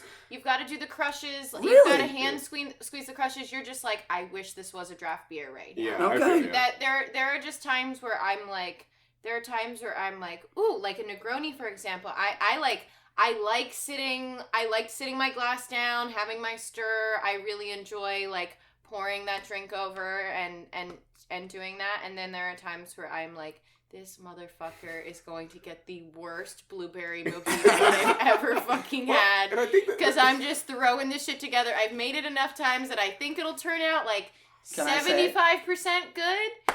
But Can I say it? I like muddling for me. do you? I like to muddle for me. We've all He's a got muddler. different things. I don't like to muddle for others. Oh, okay. I like to get- muddle for me. Yeah, I get that. I'll make myself my own shit. Yeah, He's when a someone, self-muddler. I'm a self-muddler. or when someone's just like, a piece of shit and orders like, someone orders a Long Island iced tea. I'm Here we saying go it. again. If someone orders a Long Island iced tea, I'm like, if they fucking send this back, they're trash. What do you mean? They're already They're trash. They're They ordered it. already trash, but the fact that you ordered a trash drink and you send it back saying it's terrible, I'm like, that's because you ordered a Long Island I iced think tea. this is the 4th time. There was Maybe 4 in a row. three Long Islands, and then Meg did the blue marijuana. Yeah, blue trash can. Trash Or can. it was marijuana something, but it was also basically just a Long Island. So Yeah. I think it's official. We can say The second worst drink on the pod. Behind the caribou dude. Sorry, dude. Sorry, buddy. It's just like, I think we can all say it, and I hope that non-restaurant people agree. If you drink Long Island iced teas, we hate you. Well, I Like- think we decided that it's okay when you're 21 years old. Yeah, only if you're 21. It's a rite of passage. Only if you're 21. Now, if you're 22, get the fuck out of my bar. Get the fuck out of my bar. That's great. All right. Question number 4. Ultimate mistakes, fuck ups, either yours or your coworkers. So we're talking about drop drinks, drop trays, forgot to ring in shit. Oh, yeah. I mean, plenty of that. I remember, okay, to be fair, my first restaurant job, I probably lied a little bit. My first restaurant job was actually when I was 16, and I worked at Noodles and Company. Okay, you got to question how much you believe her over me. Okay, Continue. sure. Sorry. That was, but I don't consider that was like a weird. It's a white lie. But it's It's like a the weird first. It's restaurant. the first step. My first Whatever. thing was It was like delivering a weird. pizza. It was like a weird first step into the restaurant world. But I dropped a tray of food in front of someone. A tray of noodles. A tray of pastas. Had it on a rest. Didn't understand that you needed to balance it, or a plate sitting on the edge of the tray is gonna fall if you Yes. don't have something sitting in the center anymore. Yes. Physics, it's a bitch. Dropped it right in front of these people, like my first day in restaurant world, and that was just like You're embarrassing. mortified. You're But I mortified. remember it. I remember it every day. Do you remember how that table tipped you? Another table got up and gave me $20. See, dude, it's amazing. Someone else saw me and was like, "I've worked in restaurants Jill. before. Like I've totally Jill. done this." Jill, we've been talking about this. We need to come up with a name. It's almost like Stockholm Syndrome. We need to come up with a name with a theory. I want a bartender or a server to do a social experiment where they intentionally fuck up every single order on purpose. They drop things, they spill things, they crash things to see if their tips skyrocket. They will. They Because absolutely every will. time they do. It's crazy. Now, it's funny that we're getting on this category As again. a manager, that stresses me the fuck out. Like, don't do that. Like, why would you do that? Like, why would you I'm intentionally gonna try to get fuck hired. things up? I'm trying to get hired at Jill's place now. No, you can't do that. I can't think of the name for the theory yet, but I do want to do shirts that say drop drinks, get cheddar. Yes. No. So it's funny that you went back to your original bar experience because, as we've done this pod, the cool thing about it is new stories come out every single time. And one of the cool, Mike, you've been in the business, 10 plus years. And I've been in the business since I was 13. I'm 30 now. I've been in the business 17 years. And one of the interesting things, there's stories you forget about until they pop up. And you just saying, hey, actually, my first experience wasn't the Green Turtle, it was earlier than that. Yeah. I actually just remembered something about one of the first mistakes I ever made. Yeah. When I first got into the business, do you guys remember the fold out big tray holders? Yes. I don't know what you'd call them. Yeah, I know exactly what you're talking about. So for those of you not in the service industry, it almost looks like a folding chair. You'll see them around restaurants. They'll fold them out, and they'll use it as like a stand-up table to put a big tray on. Yeah. And it uses two almost like seatbelt straps to go across these two wooden pieces to hold the tray up. When I was a brand new server, first restaurant I ever worked in, Manny's Family Restaurant in Rock Spring, in Forest Hill, Maryland, I didn't know that you were supposed to set the tray across the wood. Mm-hmm. I didn't know that there was a right way to set the tray across the holder. So I come out of the kitchen flying with a bunch of crab cakes and cheesesteaks and burgers and whatnot, and I set the tray across the cloth Oh my God. strap holders, and it sets down, and the thing scissors together, and the tray shoots up in the air, and it goes everywhere, and I'm like, ah! It looked like an alligator snapping like a little baby pig together. Everyone sees Saltwater those, crocodiles make it onto the It's pod coming back. again. Coming back. Everyone sees those rookie mistakes though, and you see it and you feel for it though too. Like you're just you literally did not know. Can I say, I was going to tell another story about a big mistake I made at Miss Shirley's, but Please? that's because my manager was a See You Next Tuesday and made a big deal out of it. I'm going to bring up how this was something that will also live with me forever, is one of the barbacks one time at the place we worked at together. Burger joint. Brought one of our he would come in pretty regularly for lunch. He would always come in for the gumbo, and he always got a gumbo, always got the same drink, and maybe something else, but it was a pretty standard order. He came in one time and we forgot his extra bread on the plate with his gumbo, and I was like, hey, can you go get him some more bread? The barback went into the kitchen, picked the bread up with his hands, and walked out to the table with it in his With it hand. in his hand? with the extra slice of bread and just handed it to him. I was just gonna ask you about question number 5, health code violations, but you beat me fucking to it. Dude, I remember just his face. I remember watching this happen, and I saw his face. Did he hand it to him? No, this is. No, hold on. This is gonna be a weird question, but my fucked up brain has to know. Did he hand it to him underhand or overhand? Because it's worse. It was One like, of the ways. no, it was just like he was like. Because like, if you hand it to him underhand, it's so much worse than if you drop it. Like, It at was- least then you bring it out. Sorry, here it you was go. like he was handing him a business card. It was like here. It was just like. Like, would you like me to feed it I to you while I'm wish here? people could see how I'm holding my hands out right now. Should I baby bird this? You want me to chew it before you use I it? remember I was just like mortified and Yeah, that's went to go like apologize, but I was like, I don't even want to do it. And I went to Eric and I told Eric what happened, and Eric had to go over and be like, I'm so sorry. Did the guy take the bread out of his hand? Eric walked over with 3 pieces of bread on a plate to go say sorry and be like, don't eat that. Yeah. That was It probably. seems so simple. Like, I know that doesn't seem like a big deal, but like that is so. It's uncouth, man. You can't just walk out holding somebody's food in your hands and hand it to them. You know what's funny is that was probably the same barback, and I almost remember this experience that asked me about the Chardonnay. So, look, we're going to take a quick break, guys. That is number 5. So we're going to do a little intermission. We're going to have a dart. No, I quit smoking. Oh, wow, guys, Mike quit smoking. Well, Mike I'm back. You say that like you don't believe it. Mike Windsor I quit don't. smoking. I'm back on the crack pipe, so I'm going to go have some. We'll be right back. Thanks.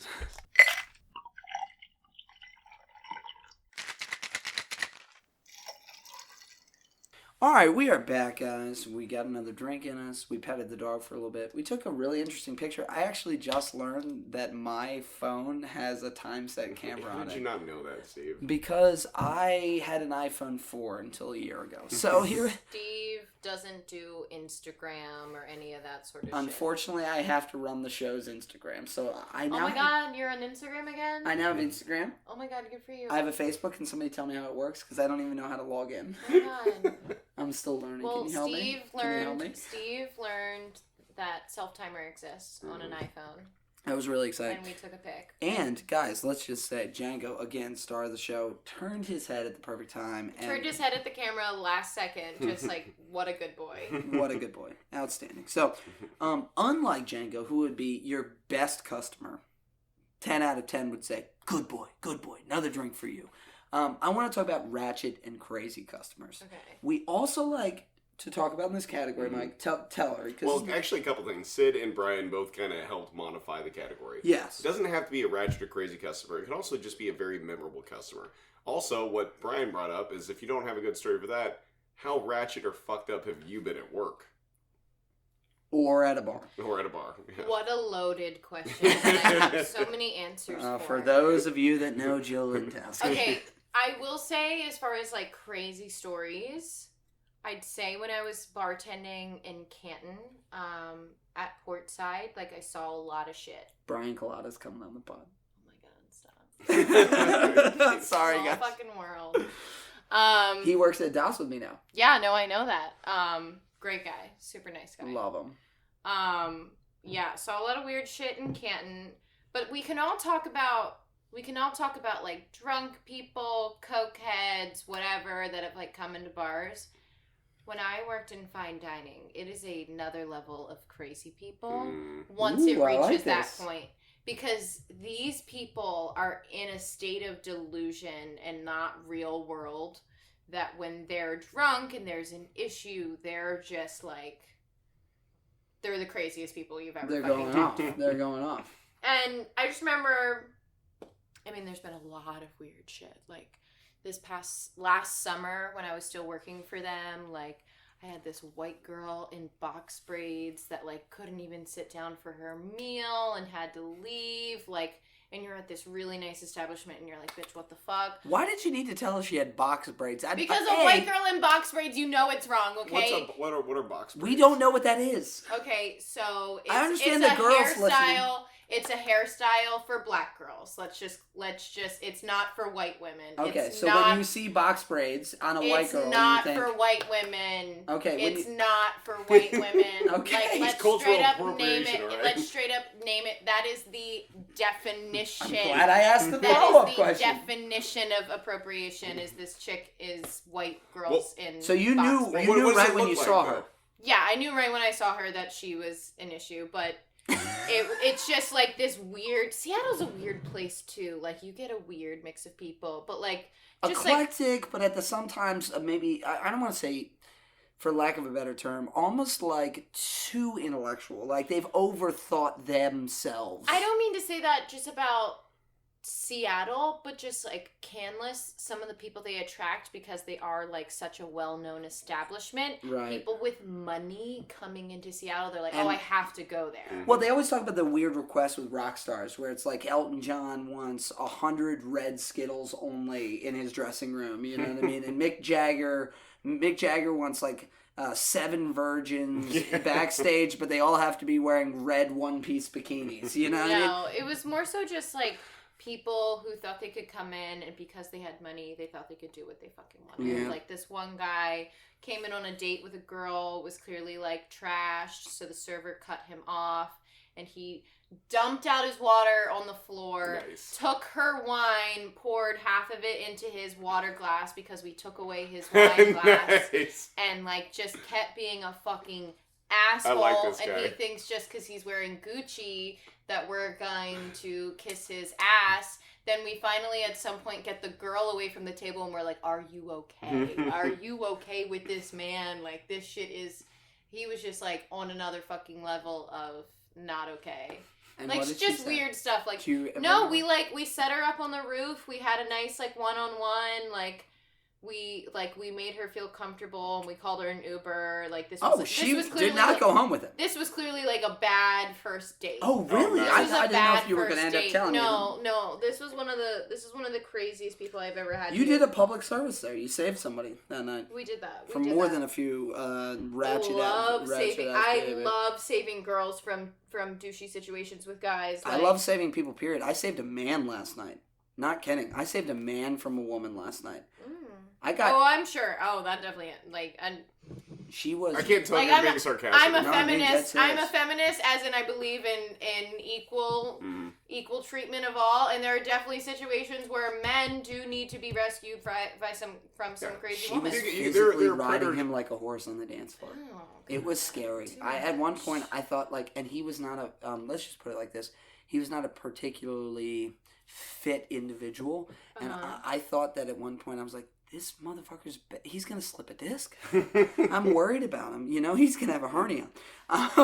Well, look, a lot of what we just said could turn into a fight, arrest, or a fire. So that's a good segue to question number 7. Tell us any great fights that you've seen. I love a fire. I mean, have you ever had a kitchen fire or an arrest that you've seen in the bar? Honestly, we're from Baltimore. Fights sort of like Too blur in common. my head. Right. They just sort of like, oh man, that shit was crazy. And then 2 weeks later, you like see it again, like at a bar. Well, I'll tell you one. For me, this past weekend, and this will be. I'll try to make it as quick as I can. I had a customer come in, and he was actually his girl that was with him was a ratchet and crazy customer. She was vaping at the bar, and she was big time vaping, like huge. Like smoke not clouds. even trying to Chucking hide it. Huge clouds, smoke man. clouds, yeah. Chucking clouds. Is that- Chucking clouds. Is that a thing? There's like some douchebag I knew that I Wait, used no, to we work can with. ask people to not vape indoors. No, I just Or wanted just to don't understand the vape in term general. chucking clouds. I had never heard that one before. Please explain. I don't know. There's just some douchebag I used to work with. I don't associate with him anymore, but he used to have like a $300 vape thing, and he was like, "Yeah, man, chucking clouds, man. Like you're such a tool, dude. Fuck All right, off." so this tool was chucking clouds, and her boyfriend was there, and he orders chicken wings about 10 minutes before our kitchen closes. I said, hey, kitchen's about to close. If you want to get any orders in, get them in now. He goes, I want chicken wings well done. I said, they're going to take a little bit, maybe 15 minutes of time to do them well done. He goes, that's fine. And he goes, why don't you bring me my check as well? And I thought he was being super reasonable. I thought he was in a situation where, like, she was wasted. She was kind of Let's just get out of here. That's what I thought. Yeah. And he even asked for the chicken wings to go. So I thought, okay, she's getting erratic. He just wants them, right? And so I think to myself, all right, I'll make this happen for this guy. And I go to the kitchen. I said, hey, as fast as you can with these, I'm going to get these people out of here. They just paid their check. Now, he pays the check in cash. And I go back out to him maybe 5 minutes after I've put in the order. So they're obviously not done yet. I've cashed out the check. So I've given it back to him. It's now, the remainder of the check with the book is in front of him. And he opens up the book. And he goes, where are my chicken wings? And I go, we just ordered them about 5 minutes ago, and again, well done, so they're going to take about 15 minutes. He goes, pulls $1 bill off of the tip. God. It was probably about a $10 to $11 tip, and it was all in like ones. He pulls $1 off. He goes, I pull $1 for every minute the chicken wings aren't on the bar. Are you fucking kidding me? And he stared right in my eyes, and I said, what? And he goes, and he repeats it. He goes, I pull $1 for every minute that the chicken wings are not on the bar. I wish I was there to See, look but this guy in the eye and go, okay, that's out of my control, so you do what you're gonna fucking do. At that point, I'm such a spiteful, vindictive asshole that I'd be like, oh, yes, absolutely, sir. And then after the chicken wings were done, I'd let them sit there. I used to, when I had to serve, when I had to take pizza to shitty customers who didn't tip me, what I'd do is I'd fucking take the pizza out of the warmer bag and I'd drive around the park a couple times before I went to their house. I was like, you'll get your pizza, but it's not going to be piping hot, you know? It's like, whatever you can do, that little shit. So the punchline of the story is, obviously he says that, and I'm so bewildered that I like laugh and I walk away. I'm like, this is crazy. I don't actually care if I get any money off of this guy. So, time goes by, I get the chicken wings out, he goes to leave. As they're leaving, his lady is so drunk that she slips and falls, and when she hits the ground, one of our bouncers goes to help her up, and he thinks that the bouncer is like... going at her? I don't know Making a move? I don't know what he thought. Because it was, he's dressed in security gear. It says security on his back. She's clearly fallen. Everybody saw her fall. And it was so clear the bouncer was trying to help her up. And for whatever reason, this guy did not see it that way. It was, don't touch my lady. And he runs in and pushes the security guard. And so he ends up getting jacked up by a bunch of other security guards come running, and he ends up getting jacked up and tossed out of the building. Nice. So that's how this ended in a fight. It started with a ratchet customer. It ended in a fight. At the end where they just like, don't forget your chicken wings, and just toss them out on the concrete. We take away one wing for every minute of bad behavior. You did just remind me, I did see a crazy fight between a bouncer at a restaurant I used to work in Baltimore. I'm not going to name it because I hate that restaurant group and I hate that I worked for them. Can you give me, can you describe... Bougie.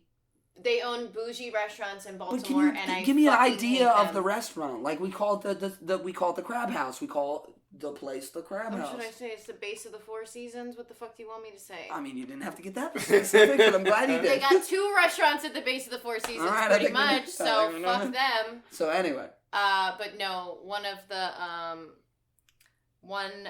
the bouncers there, Demetrius, had to fuck someone up one night, like, fuck. You don't know why? No, there's video. No, he was being an asshole. He was starting a fight, like, in the bar. Just trying to really pick with somebody. The bouncers got to come in and remove those people, but what those douchebags don't understand is that, obviously, at least places like that can afford good bouncers, if they are hired as a bouncer and you're trying to start a fight and they're physically dragging you, these are ex-football players. Most of the time.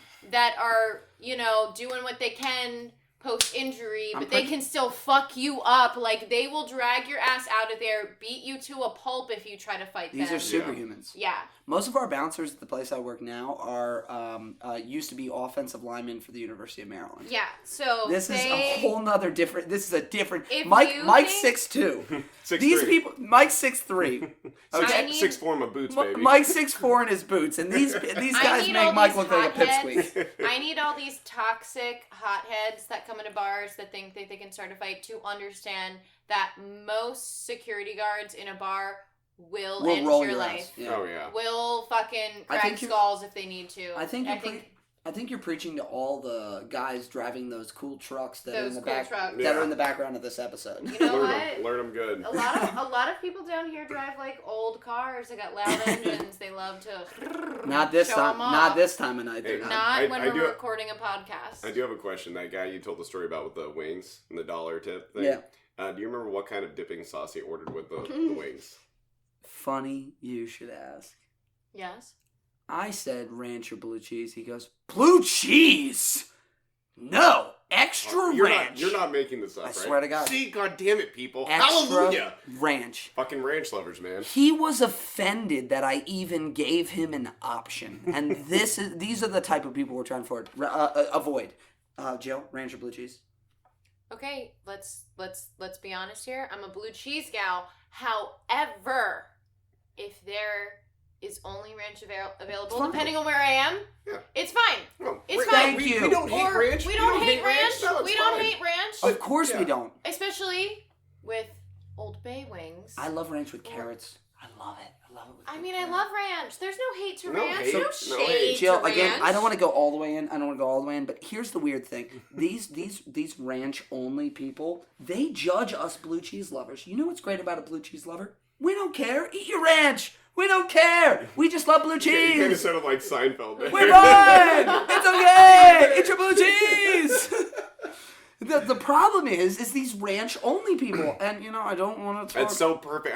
I'm glad. Like, Wait, it's just really? perfect. I don't want to talk shit about a lady sleeping downstairs. Oh my god, she's a ranch only. Because I love everything else about her, but oh She told me my she asked you to God. bring a bottle into the bedroom the other night.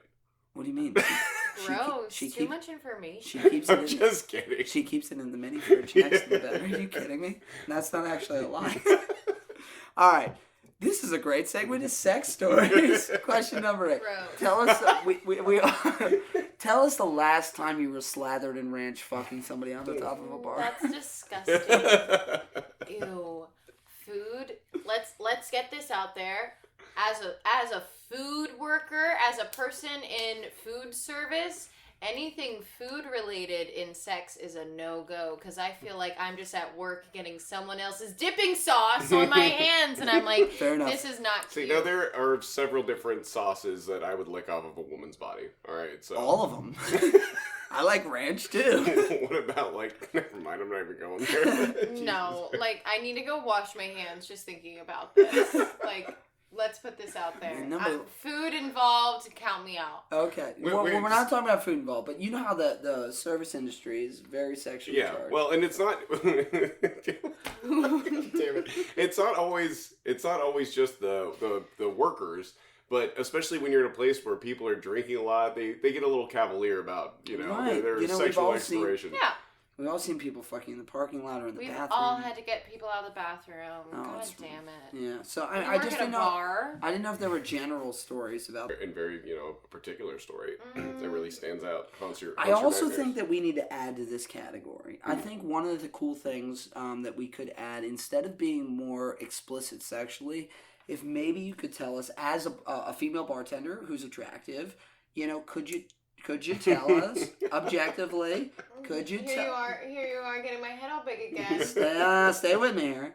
Objectively, could you tell us maybe some of the pickup lines you've gotten from customers? Oh yeah, that's good. I like that. That might be a nice I caveat. just mean, Some of the crap that people have hit on you with over the Like, years. I remember this. While you're working. I remember this beautiful girl that I worked with had a huge crush on her. Never made anything happen with it, but she was telling me a story about where these guys were hitting on her all night long. While she And, was like, and bartending. try- While she was bartending. Serving their table. Yeah. Okay. And then at the gave them the number on the check and left a $0 tip. Gave her their number, but And left her no tip. left a zero. Wow. What lunatic does that? Wow. literal psychopaths. I've gotten someone's number or like a cute note with a less than 20% tip, and I'm like, why the fuck do you think I'm gonna call you? Why the fuck do you think I'm gonna call you? I hate If that. you are leaving $8, even if like this isn't even the worst of the worst, but if you're leaving $8 on 60, why the fuck would I call you? I hate myself because I'm going to tell a story. I'm Oh, really going to God. regret. I'm really going to regret this. I was up in Harrisburg, PA, with a really good friend of mine. I'm not going to name the bar because I don't want to incriminate myself any further than I'm already about to do.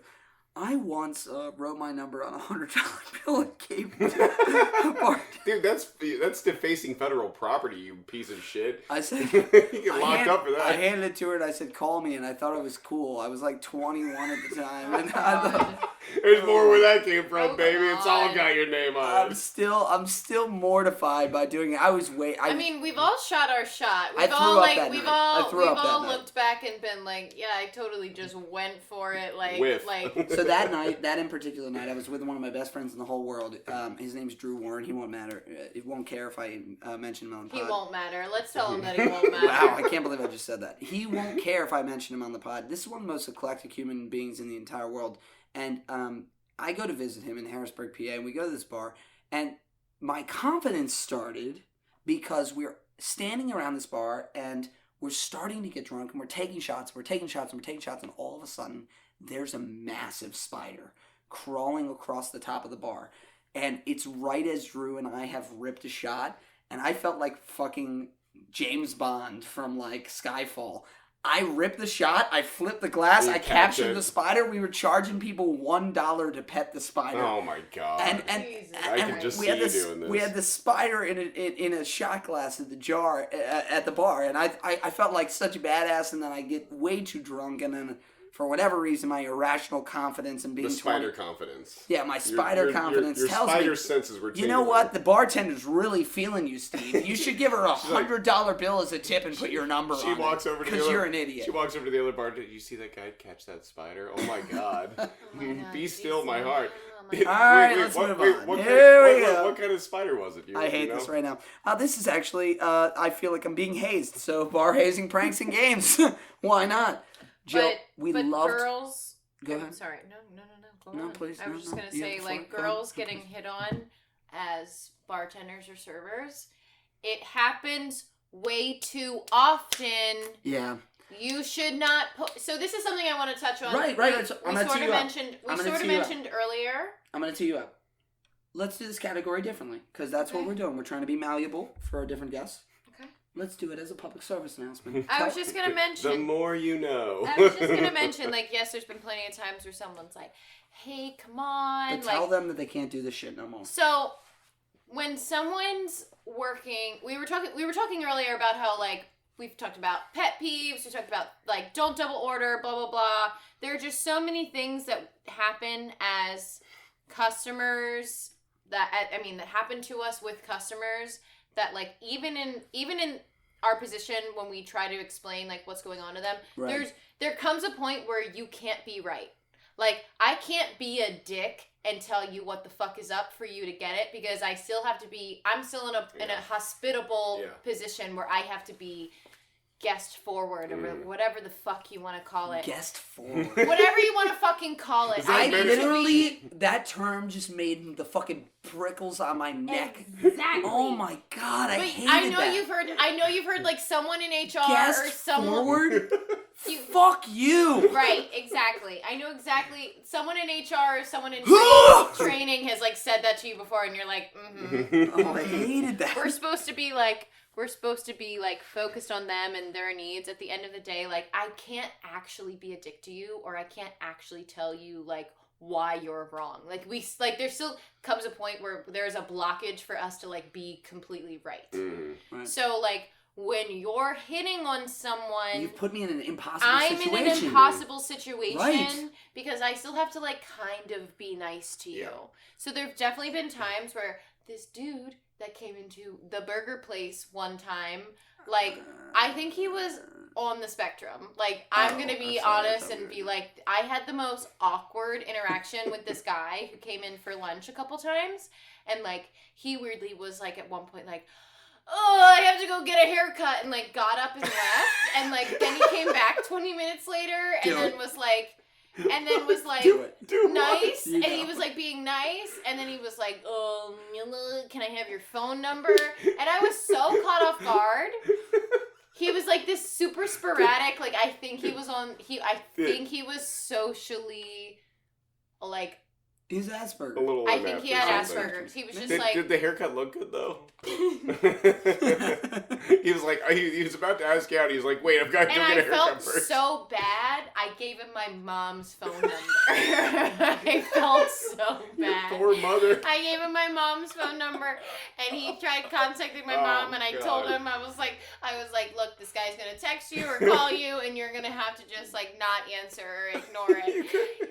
2-3 months later, after never talking to him again, he comes in on. So I was working behind the bar at that time, and he probably expected me to only be behind the bar. He came in like 2-3 months later on a date. I was serving tables that night, man. and he sat down at my table, and I waited on him and this girl. Well, And the entire time, every time he would look up at me, it was like, yeah, we totally know each other, but we're gonna look like we don't. That's a feeling that I don't enjoy. That happens though. You run into people all the fucking time. You You're don't waiting need to on tell them. me that. You're One of waiting the on, other things you're that- waiting on them, Hey, and they're like, hey, "Oh, I know girl, you, but girl, we're gonna pretend like we girl, don't know each other because either girl. we fucked, Girl. you fucked my friend, Hey, girl. or some beef happened between us a long Hey, time girl. ago, and it doesn't fucking matter." Hey, girl.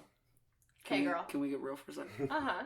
You know one of the reasons we became friends, you and I? Because we are way too similar. And one of the things that we do, and we can't help ourselves. what is happening right now? We can't help ourselves. I'm going all in. And unfortunately, I've shit too much where I eat. And unfortunately, I have to wait on people I have taken out on dates way too often. That sucks. It's super annoying. It's really I would annoying. love to be the I could person, never though. live in Baltimore again. Fuck No. that. Now, I do have a follow-up question. How many times do you give out your mom's number? Is she One single? time. And what's One time. what's your mother's name? Glory. Lori? Yeah. Lori, love you. Thank you. You've produced a beautiful human. So happy to have her on the pod. All right. Wait. I want a follow-up. Quick follow-up before we move Go on. ahead. I want to ask. So, love is a crazy thing. You never know. You never know where. Love is a crazy thing. Yeah, that's not how it goes. But you never know where you're potentially going to meet somebody. So let's say that, man, well, whatever. There is a server that you like somewhere, right? Mhm. What would be the appropriate way, Yes, I especially love in where your a head's man at. versus woman, a woman server, because that is, you're right, it's a very different dynamic. What would be the appropriate way if a guy really truly was interested in taking a girl out that he knows only from serving? So Mike's really asking this as How do you shoot your shot without being a dick? Yeah. right, but he's really asking this as you are the bartender and a guy comes in and he really really genuinely likes you and you might even be attracted and like him. How does he do it right? It makes me think of Office Space, where he goes, he's like, "What are you doing for lunch?" He's like, Right, that whole thing. You Right now. want to go? So I want to go back because and watch that's kung fu part movies. of this pod. I can't part of this say- pod is really trying to educate the people. No, I can't say there. Oh, I've totally dated someone who's picked me up. I've 100% like flirted with people as a But how do they do it customer, right? flirted with people as someone on the other end, as the server or bartender. But like, you're behind the pipes. but there are just times where you and that other person know that you're actually flirting, like Mm. that you genuinely, and like Mm. obviously I think that's also just like a personal thing to be Yeah. able to know, to be Yeah. able to pick up on those social cues, Yeah, and that's not regardless of what everyone's kind of, that's regardless not of, everyone's yeah. forte. So regardless do you of what mean- kind of situation you're So in. can we yeah. just say context be damned? Yeah, It's really like just it like really we- depends. Like there We're are flirting or definitely we're not. times. I want the secret formula. All right, give it to me. I mean, like no, there are totally times where like, well, also for example, like if you're in a relationship, you're just like, oh, that person's attractive and they're being nice to me, but I need to obviously nip this in the bud before. Sure, but that's not what we're talking about. We're just saying objectively. I'm just saying you are our so look, Mike and I, when we first started this pod, our goal was this. The first goal is to educate everybody that's not in the service industry about faux pas, things to do, and really just give them a behind the scenes, take them behind the curtain. The second thing that I think we're trying to do is become more well-rounded as people, each other, and I really mean that, because this is pod. We've interviewed people who are have worked internationally. We've interviewed men, we've interviewed women, we've interviewed straight, we've interviewed gay. It does not matter. The point of this pod is we are actually literally trying to get every perspective. Yeah. And so objectively as a woman, if I come into your bar, is it just more about respect? Is it about respecting your time and like pacing that out? Like, or could I ever come in and say something that would get your attention that first time? No, okay, so I don't like as an individual, I don't like anything that someone does to clearly be like, oh, I'm gonna jazz this person up, or I'm hitting I'm on gonna you. show them I'm Right. like this if I say this to this person. I don't like anything that automatically reads to me in that way of As I'm they hitting just on you. did this, they just did this for show, they just did Here's this a to, $100 bill with my number on it, baby. Here you Exactly. go. I'll see you later. I Dude, would honestly, say, I'm taking this spider with I me. would say the If you biggest poured thing, if you poured the Lillet on me and lit me on fire right now, I would be so happy. I hate would myself. say the biggest thing is because obviously with some servers, their thing is being a little cheeky, being a little Right. flirty. Exactly, Like yeah. in some, and you have to be able to recognize when that person is actually giving you an in. Yeah. You have to be able to recognize when that person's just being nice and just doing their job, Mhm. or when that let's just. I understand that there are multiple genders, multiple different types of relationships. Let's say for mostly men hitting on women in service. Let's say for these type of heterosexual relationships, let's say that a girl who is serving a group of guys might say like, oh yeah, well I'm off after 10 tonight and I'm going out in Canton. That is That's an obvious in, that is yeah. an obvious reason. We're gonna make this very black and white. No, but I like but that. when someone is They're just like, playing to that. or when someone might mention their second job, and then they follow up with, oh, what days you work there, and then the girl is clearly like, oh, my schedule changes a lot. I'm Yeah, not sure. Exactly. She's clearly not interested in Yeah. hearing you asking her out later that night. Mhm. Like just things like that. Like just notice like obvious like this I think that's person. good. I think that's good for people to know because this is probably a contingent that's not well represented, but I think there actually is a group of people out there that don't get out a lot. They don't really know a lot about social cues, and they don't really mean. They probably mean well, but they don't know how to interact with people, and so it's good for Well, them to know that there yeah. are limits to pursuit. And you're in a weird situation. I'm saying with the conversation, Yeah. if somebody clearly gives you that cue of like, hey, it's been nice talking to you, but like, that's as far as it's gonna go. Yeah. It's You a know? it's a weird situation because especially when you're talking about a server and a table, the ice is already broken because there's the need for the communication. Right. I'm serving you to where the hardest thing with most, at least for me being a guy, the hardest thing is breaking the ice with a lady. If I can sit down with a nice lady in a comfortable situation, mutual friends, even if there's not a sexual attraction, it's really easy to just shoot the shit and talk Right. and get to know each other. It's hard to introduce yourself to somebody, a stranger, and hit it off on the right note and be able to build momentum from that. But with service, But with service, you're talking to that person for an hour at least, You to know, where you have these guys that may never have the opportunity to talk to that I'm lady. glad and now we're they- having. I'm glad we're. That's a I'm glad. great point. And I'm glad you just said that because you know what it does? It builds a sense of entitlement. Yes, because what ends up agreed, yeah. happening is if Jill walks up to your table and she says, "Hey guys, how you doing? I'm Jill. I'm super excited to serve you tonight. Thanks for being here."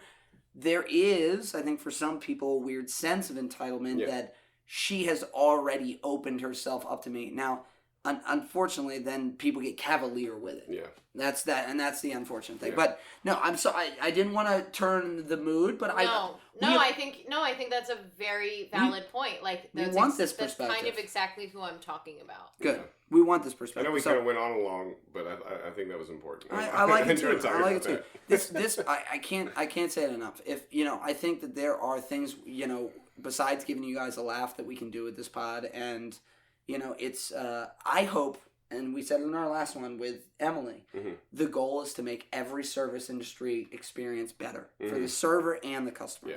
Yeah. So look, number 9, bartending, pranks, hazing, and games. Mhm. And Mike, give her a little breakdown here because this is our favorite category. I also feel like this is different for you because as a manager, you might be in on this stuff, or you might be trying. She might hate She it. might be trying to curtail this stuff. But we've had some good ones. So Yeah. a lot of it's like a rite of passage where you get somebody new coming in and you give them a little bit of shit. We had the go get the keg crusher. We need steam for the steam pans. Also, Get the left-handed ladle. Also, we've had some stuff where we have some fun bar games where it's a little bit slow in the restaurant, and you've got a game that kind of keeps the camaraderie going. Every 5 minutes that I don't get a table, I draw a dick on a server pad and I hide it somewhere in the restaurant. No. Come on, yeah. I'm a little bit anti because if something embarrassing happens to me, I'm like, oh my god, and I don't want that to happen to But someone prior else. to a manager gig, No. I just mean like in general. Like I don't. To be fair, this is a boring answer. Like I don't think I've ever truly experienced like any like real hazing. Like there's always like this weird. Have you ever seen somebody go through it?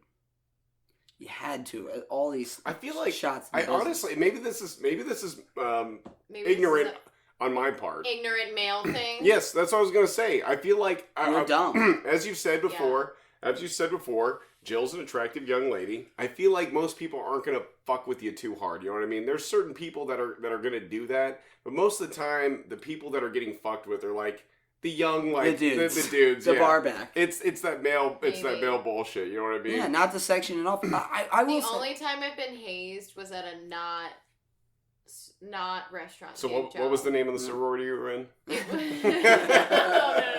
No. But basically, I was in a sorority because you're gonna laugh your ass off at me. I worked at a tanning salon part time in addition to serving at the Green Turtle. I worked at a tanning salon, and they put a fake bug in one of the rooms one time that I was cleaning, and that's what that was. And they were like, "Oh, you're Still initiated." service industry. Yeah, still Right, service.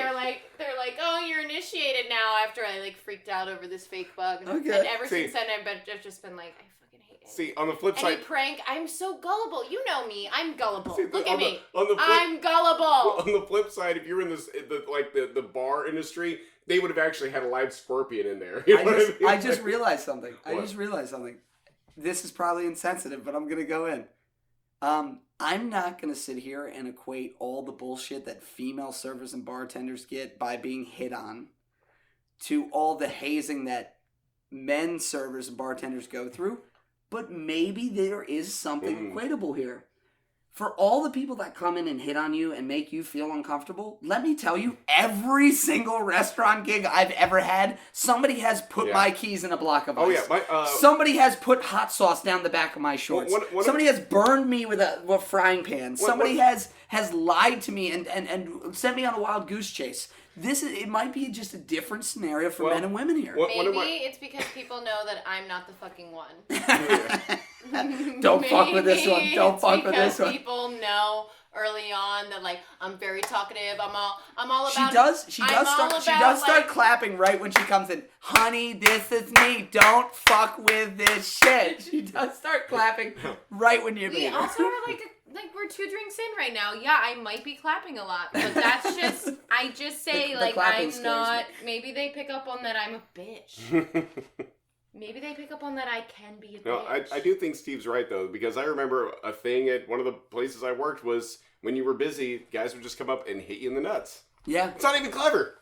Yeah, and you pop a fucking nut too. That's the other thing. No, it was not funny. Like I would be in the middle of service bar slammed, and they would just walk up and they stand next to me like they're gonna help, and then just backhand right to. We're not going to turn this. I'd rather get hit on than actually literally get hit on. Well, okay? let's not go that far. We're not going to turn this pod. It's We're not relative. going to turn this pod into the degradation of being hit on versus what it feels like to get hit in the nuts pod, because that's not what this is. We don't need to go there. They equally suck. Can we agree? Well, we will never know. Yeah, no one will ever. Actually, know. well, that's not true, but I won't. So. Let's 86 this conversation, okay, and move into our final question of the night. And please, Jill, you've been gem, but I beg of you, I'm going to need you to turn a little bit more to the microphone here. Thank you, Mike. Why don't you tee her up for the last one, because this is the final question of the Gauntlet. You've done great. High five. Well done by you. You're almost through. Mike loves this question, so I'm going to let him really lean in on it. God, he's so much better at setting everything up. He's got the gift of gab. Just here. tell her the question, all right? Right. So, final question. You're almost through the gauntlet. Getting 86th. Firing and quitting stories. Now, obviously, I can tell that you probably haven't dealt with a lot of that. Middle in your fingers life. to the sky stories. Yeah. But yeah, we've had some good ones talking about people, head chefs quitting in the middle of a dinner rush. And I told the one. I feel like as a manager too, you might have some different I told perspectives the one on this. about Becky crying in the server station when the chefs left and I had everybody. Quit saying her name, because I gotta Fuck edit that her, shit I don't out. care. I'm editing Is it her name out. Becky? It was not Becky. Becky from the burger joint. Quit. Are you talking about Becky from... I'm pausing this shit. Yeah, look, any of these stories, whether you're getting 86 or you've seen somebody get 86, we just want to hear. Or as a manager, you may have had to fire somebody. Yeah, that's actually a good one. We don't. That's a new one there. To be fair, firing someone as a manager hasn't been a very... I'm still pretty new to this. I haven't had to fire.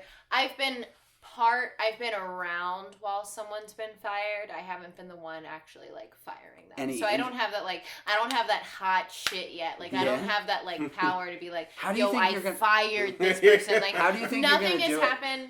Okay, well, it has to, at least in my position where I'm the bottom of the totem pole. I'm new to this. No, I know, I'm but still imagine you're hot shit one day, and how are you If gonna I'm do it? that Are you just gonna be like, person- excuse me, you're fired?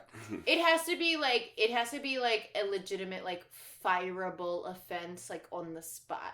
They What walked, would they be a walked fi- out holding Well, bread in their hand and handing No, it to a customer. I just mean there have just been times where I've been around when someone was like, hey, this person didn't show up for their last shift, so therefore they're not hireable. They're not eligible for rehire. Lame shit like that. That's the only thing I've been a witness to. But as far as can I talk about a situation where I 86'd myself, where I Yes, please, quit please. like an asshole? Yes. Well, it involves you two, Oh. actually, because it I'm pleading the fifth on this it one. involves my 86 from the burger joint that we worked at together. This is wonderful. We're tying a bow on this bad boy. Let's throw in a little bit of let's throw in some context. I was 22. I was a youngin'. I was an asshole. She had stars in her eyes. Yeah, basically, let's put it that way. And I was, I had just started working at another restaurant part-time in addition to this restaurant because it just wasn't enough money. You got to and juggle. we all have to do that at some point. When you realize the gig that you're working is not the juice, you gotta get the juice somewhere else. Hey, listen, if it's not the juice, you got to get the squeeze. So I had 2 or 3 days available. Yes! Yes, I did it! He snorted. He snorted. So we have this thing called the snort board. We count every one of his snorts, and when you add up the snorts, you get percentages off on our merch. Woo! That's Can't right, wait to people. rep that merch. I'm gonna make a crop top out of it. Yeah, we're gonna have a lot. We actually, I'm gonna have a we're- full set of merch. well, we're I'm planning gonna to. be out on my beach days wearing your merch. we're gonna get every bartender that's been on the show. We're gonna get you a shirt that says I passed the gauntlet or something like Yeah, that. and I a crushed plaque the taking gauntlet. you through the. I think I've passed it. Oh, yes. absolutely. You're almost there. Well, you got to Almost finish there. this category. So tell us Almost about there. you getting 86 from Burger Joint. So without calling anyone out here, I had just recently started working at another job and was figuring out my schedule between the burger joint and said other job. I love that those are both fake names. Mhm. And one of these specific days, I was like, I guess because of how the scheduling shaked out, I was like, I can only serve these days and only can bartend these days because I need to be here at X time. Yeah, you're trying to merge 2 schedules. Yeah, together, like anyone who works in the service industry knows that merging 2 jobs is the biggest part of Yeah. working brutal. those 2 jobs. It's brutal. It's brutal. And so there was a time where I was scheduled the wrong position that day, which therefore was an impact on my schedule. Clusterfuck. It was Let's just just call it it was just a clusterfuck. fucking clusterfuck. And it was right after our GM had just quit and Jake had taken over. I don't care about mentioning his name. Neither do Jake was taking over some shit, and I posted my shift to the scheduling app that we were using, and I said in the messages hey, I'm not going to be able to work this shift. I was supposed to be scheduled. At this point, it's been 5 or 6 years. I can't even remember if it was I was scheduled as a bartender. I was supposed to be a server that day, or vice versa. I was just hey, I was supposed to be scheduled this. and it's the wrong day, like therefore I'm not going to be able to You're work it. Correcting the situation that you've Yeah, already so I explained, posted in the message saying like what the issue was, like therefore I needed to get covered, and like I'm trying to just like figure this out. And because of that message I posted, Jake told one of the servers, mentioned to one of the managers and one of the servers that I was getting fired later that day because of my language that I used in that post for using the before, basically for calling out the managers for not scheduling. Yeah, me not paying correctly. attention. Yeah. There's nothing like the service industry, the way you find out you were fired. The way you find out things. I'm so happy you said this because I've been fired God knows how many times in the service industry, and every single time it's never been said to my face. I hear from 3 other people, "Oh, I heard you got fired." I said, "That's weird. I didn't know I got fired. This is news to me." So at this point, Jake and the other managers are in charge, and they did not like the way that I posted this shift. They did not like the message that I put out to post like this some, shift. Some bad I was emojis basically or just something. like, shit's fucked up, this wasn't scheduled correctly, and I need this covered because XYZ. So because I was blunt about it, they apparently didn't like how blunt I was about it, even though I thought I was being nice about it, but I'm a bitch, so it was probably a little shady. So Jake tells... I mouthed her name because I still really like that Okay, let's person. get through this story, all right? So then she comes to me and is like, because I had been talking about putting my 2 weeks in because I already had this other job. Right. You And told the she's like- people. and she's like, you should put your 2 weeks in now. And I'm like, why? And she basically tells me that Jake already gonna said fire you that anyway. that he was gonna fire me for what I posted for. And you were like, "Thanks, I'm gonna quit before you fire." I finished my lunch shift, did my drawer while Mark came in for the dinner shift, and I went in to the office and said, actually, I'm quitting, so I'm not going to work dinner tonight. I was such an asshole. I said, actually, I'm quitting. I'm not going to work dinner tonight. And I came to your guys' house. I came to your guys' house for a party that night for Derby night. Wait. It was a Derby night. Is this the night that you locked Steve in his bedroom? Did I lock you in your Yes, bedroom? Okay, hold on, forgot save it for a second. You know, Jill, now that I'm remembering these dates and the party and you working the morning shift but then not working the night shift, oh, that's right.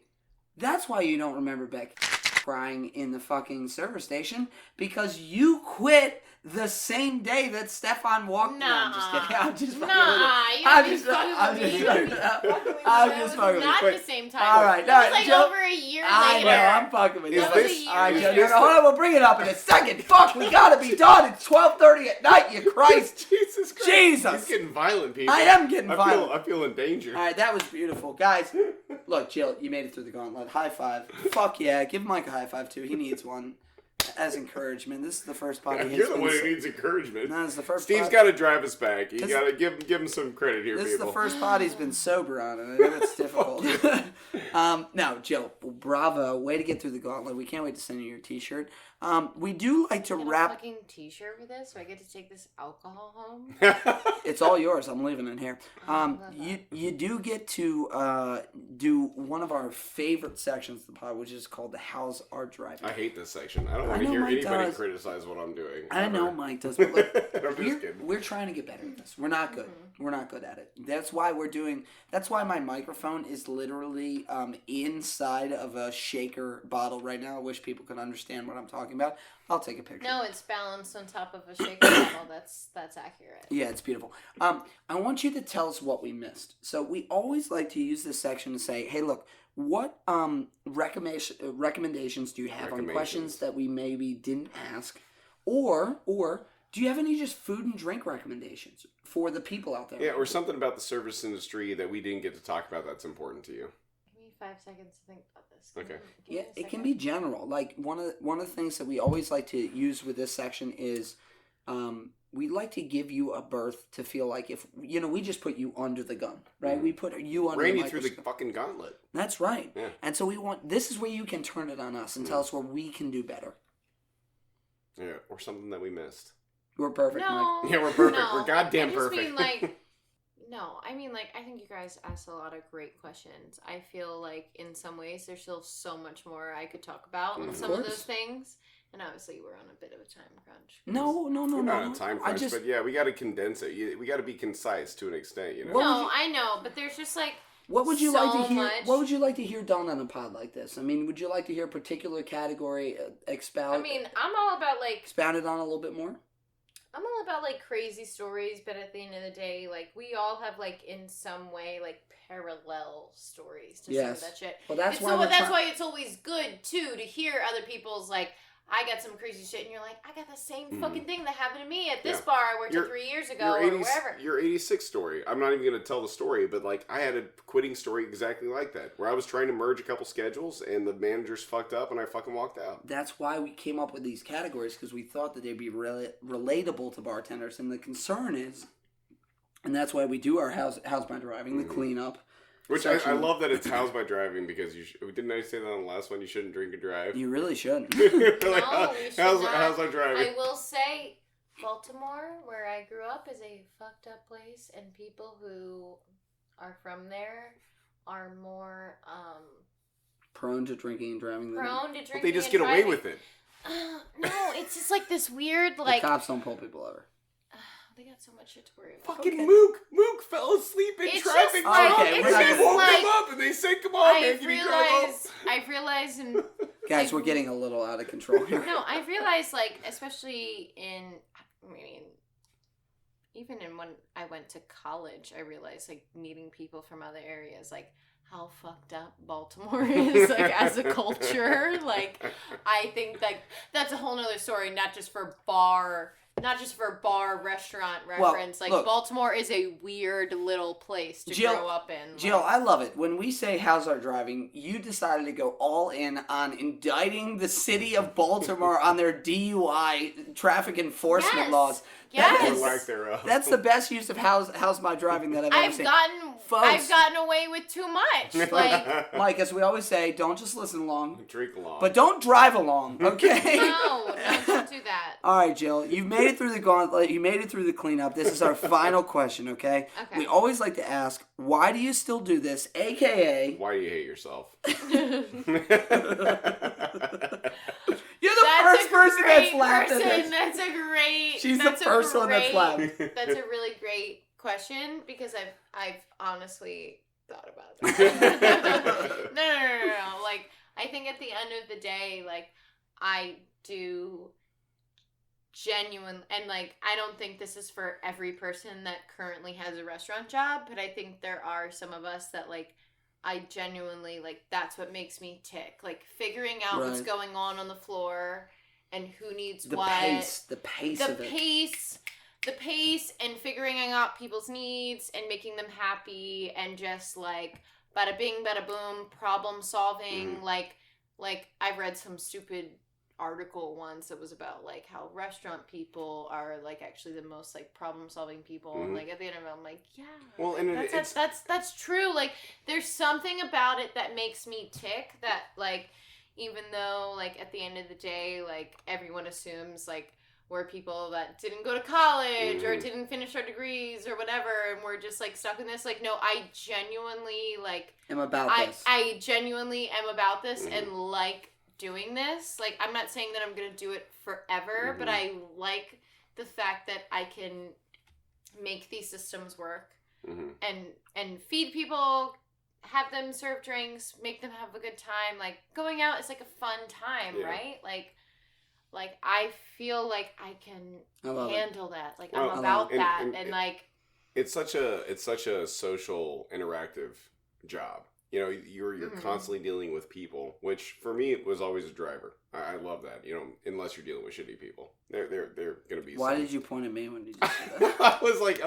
I was plying you, like, you know, you feel me, man. Fuck you, you asshole. But I just mean, like, it's so great to be in a job where you're not in a cubicle, and, you know, thank you everybody in a cubicle. You know, No, but interacting with like somebody, you're constly interacting with people and customers, and virtually, yeah, through a wall, through a it's phone. so social, and that's honestly one of the things that I love the most about me it. too. And never a dull fucking moment. no. So this Never is at it. all. This is it. Jill, you're about to get out of here. We're about to get out of here. This is a I tough. mean, like, you guys are leaving me. I live here. We're leaving you. We're leaving Django, and we're getting in a car. And my God, we're speeding in opposite direction. Yeah. If you opened a bar, what would you call it? Or What would the theme be? Can I answer this weirdly? This is a very mixed I answer. hope you would. Okay. Well, I'm gonna give away someone else's answer. And Whoa. Okay, so the thing is, I used to think for the longest time that I wanted to open a restaurant. And This I'm not can't saying, be a 4-hour answer. listen to me. You gotta hear me out. We're finishing this shit up. This is gonna be my last real I answer. got you. Just give him a pop in the So- face if he needs it. So, like, I think that I could definitely run a bar, run a restaurant Because you of do my now. own. I think that I could do that and own it and start it and be like, this is what I want. But at the end of the day, I've realized now that I have different dreams. I want that. I want to own a yoga studio that has a plant store in the front, and I'm gonna own one here at the beach, and I'm gonna own one in Annapolis, and that's my dream, and I'm gonna manifest it, and that's what I'm gonna Let's do. go. Now, do you Let's serve go. a... However, I say that with an asterisk. The person that I am with now that also has restaurant experience Hopefully he'll be on one day. that I plan on being with for a long time, he has a dream. And I, as his person, also agree with this dream. He wants to open a Jaws themed bar in Annapolis. And he wants to walk around in that coat, you know, that the mayor wears with the anchors on it. Oh, I do. He wants to. He needs that coat made exactly how it looks in the movie. And he wants to play. He wants to play consigliere to all I of just the see nice like, patrons. it just gets really busy one night and he looks at everybody's like, we're going to need a bigger bar. It's gonna be all Jaws themed menu items. My idea, a bigger boat. No, It's no, a no, no. 32-ounce steak. My idea for the bar is, you know, Mahaffey's in Canton, how Sure. it's just like a small little kitchen right behind the bar. Sure. Like, I'm like, okay, we gotta have something like that where we just have quick appetizer food for people. Like, this is not. Chum. This is a. Chum. Chum. This is a like a. If this is gonna be a bar, like obviously it's gotta serve good food, but like things need to be like quick and what they are, not this like super fancy experience. Like, and that's something that I see having input on one day. Yeah, that could be a really fun menu to build. And I feel like you have to do something where at some point in time the Jaws theme music comes in. I don't know what the final moment is. Oh, he's gonna have input on the music. Yeah, I I'm think- just saying at some point there's like sure. a Jaws theme and then like everybody does a shot or something. I think it should be whenever happy hour starts, Yes. like 5 o'clock starts. Yes. There's over the speakers. It goes dun dun dun dun. And then happy hour fucking starts and we all start ripping shots. Joe, I fucking love it. I'm glad you stole that. I'm really excited for that. I don't mean to steal that. That's not my original No, it's idea. okay. That is an idea You know what? from someone else. You know what's But I great? think that I could support that idea. The individual you're talking about, I've tried and begged hard to get him on this pod. And we'll see what happens. He's a very private individual.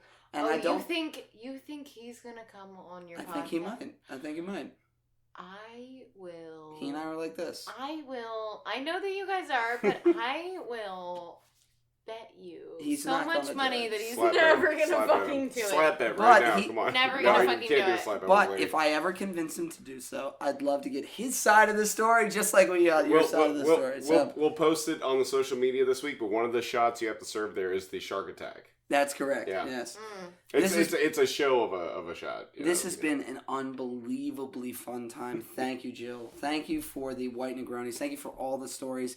And I don't think I'm speaking out of turn when I say thank you, Django. You've been the star of the show. You haven't said anything. You've been the Good as best boy. boy. I mean, you guys can't see this guy, but he is just sitting here chillin'. Just He chillin', is a doing good his boy. thing. He's just doing his thing, and he's being so good right now. Are you Jamaican now? And we really appreciate it. Jill, anything you want to say to the people before we get out of here? I love my dog.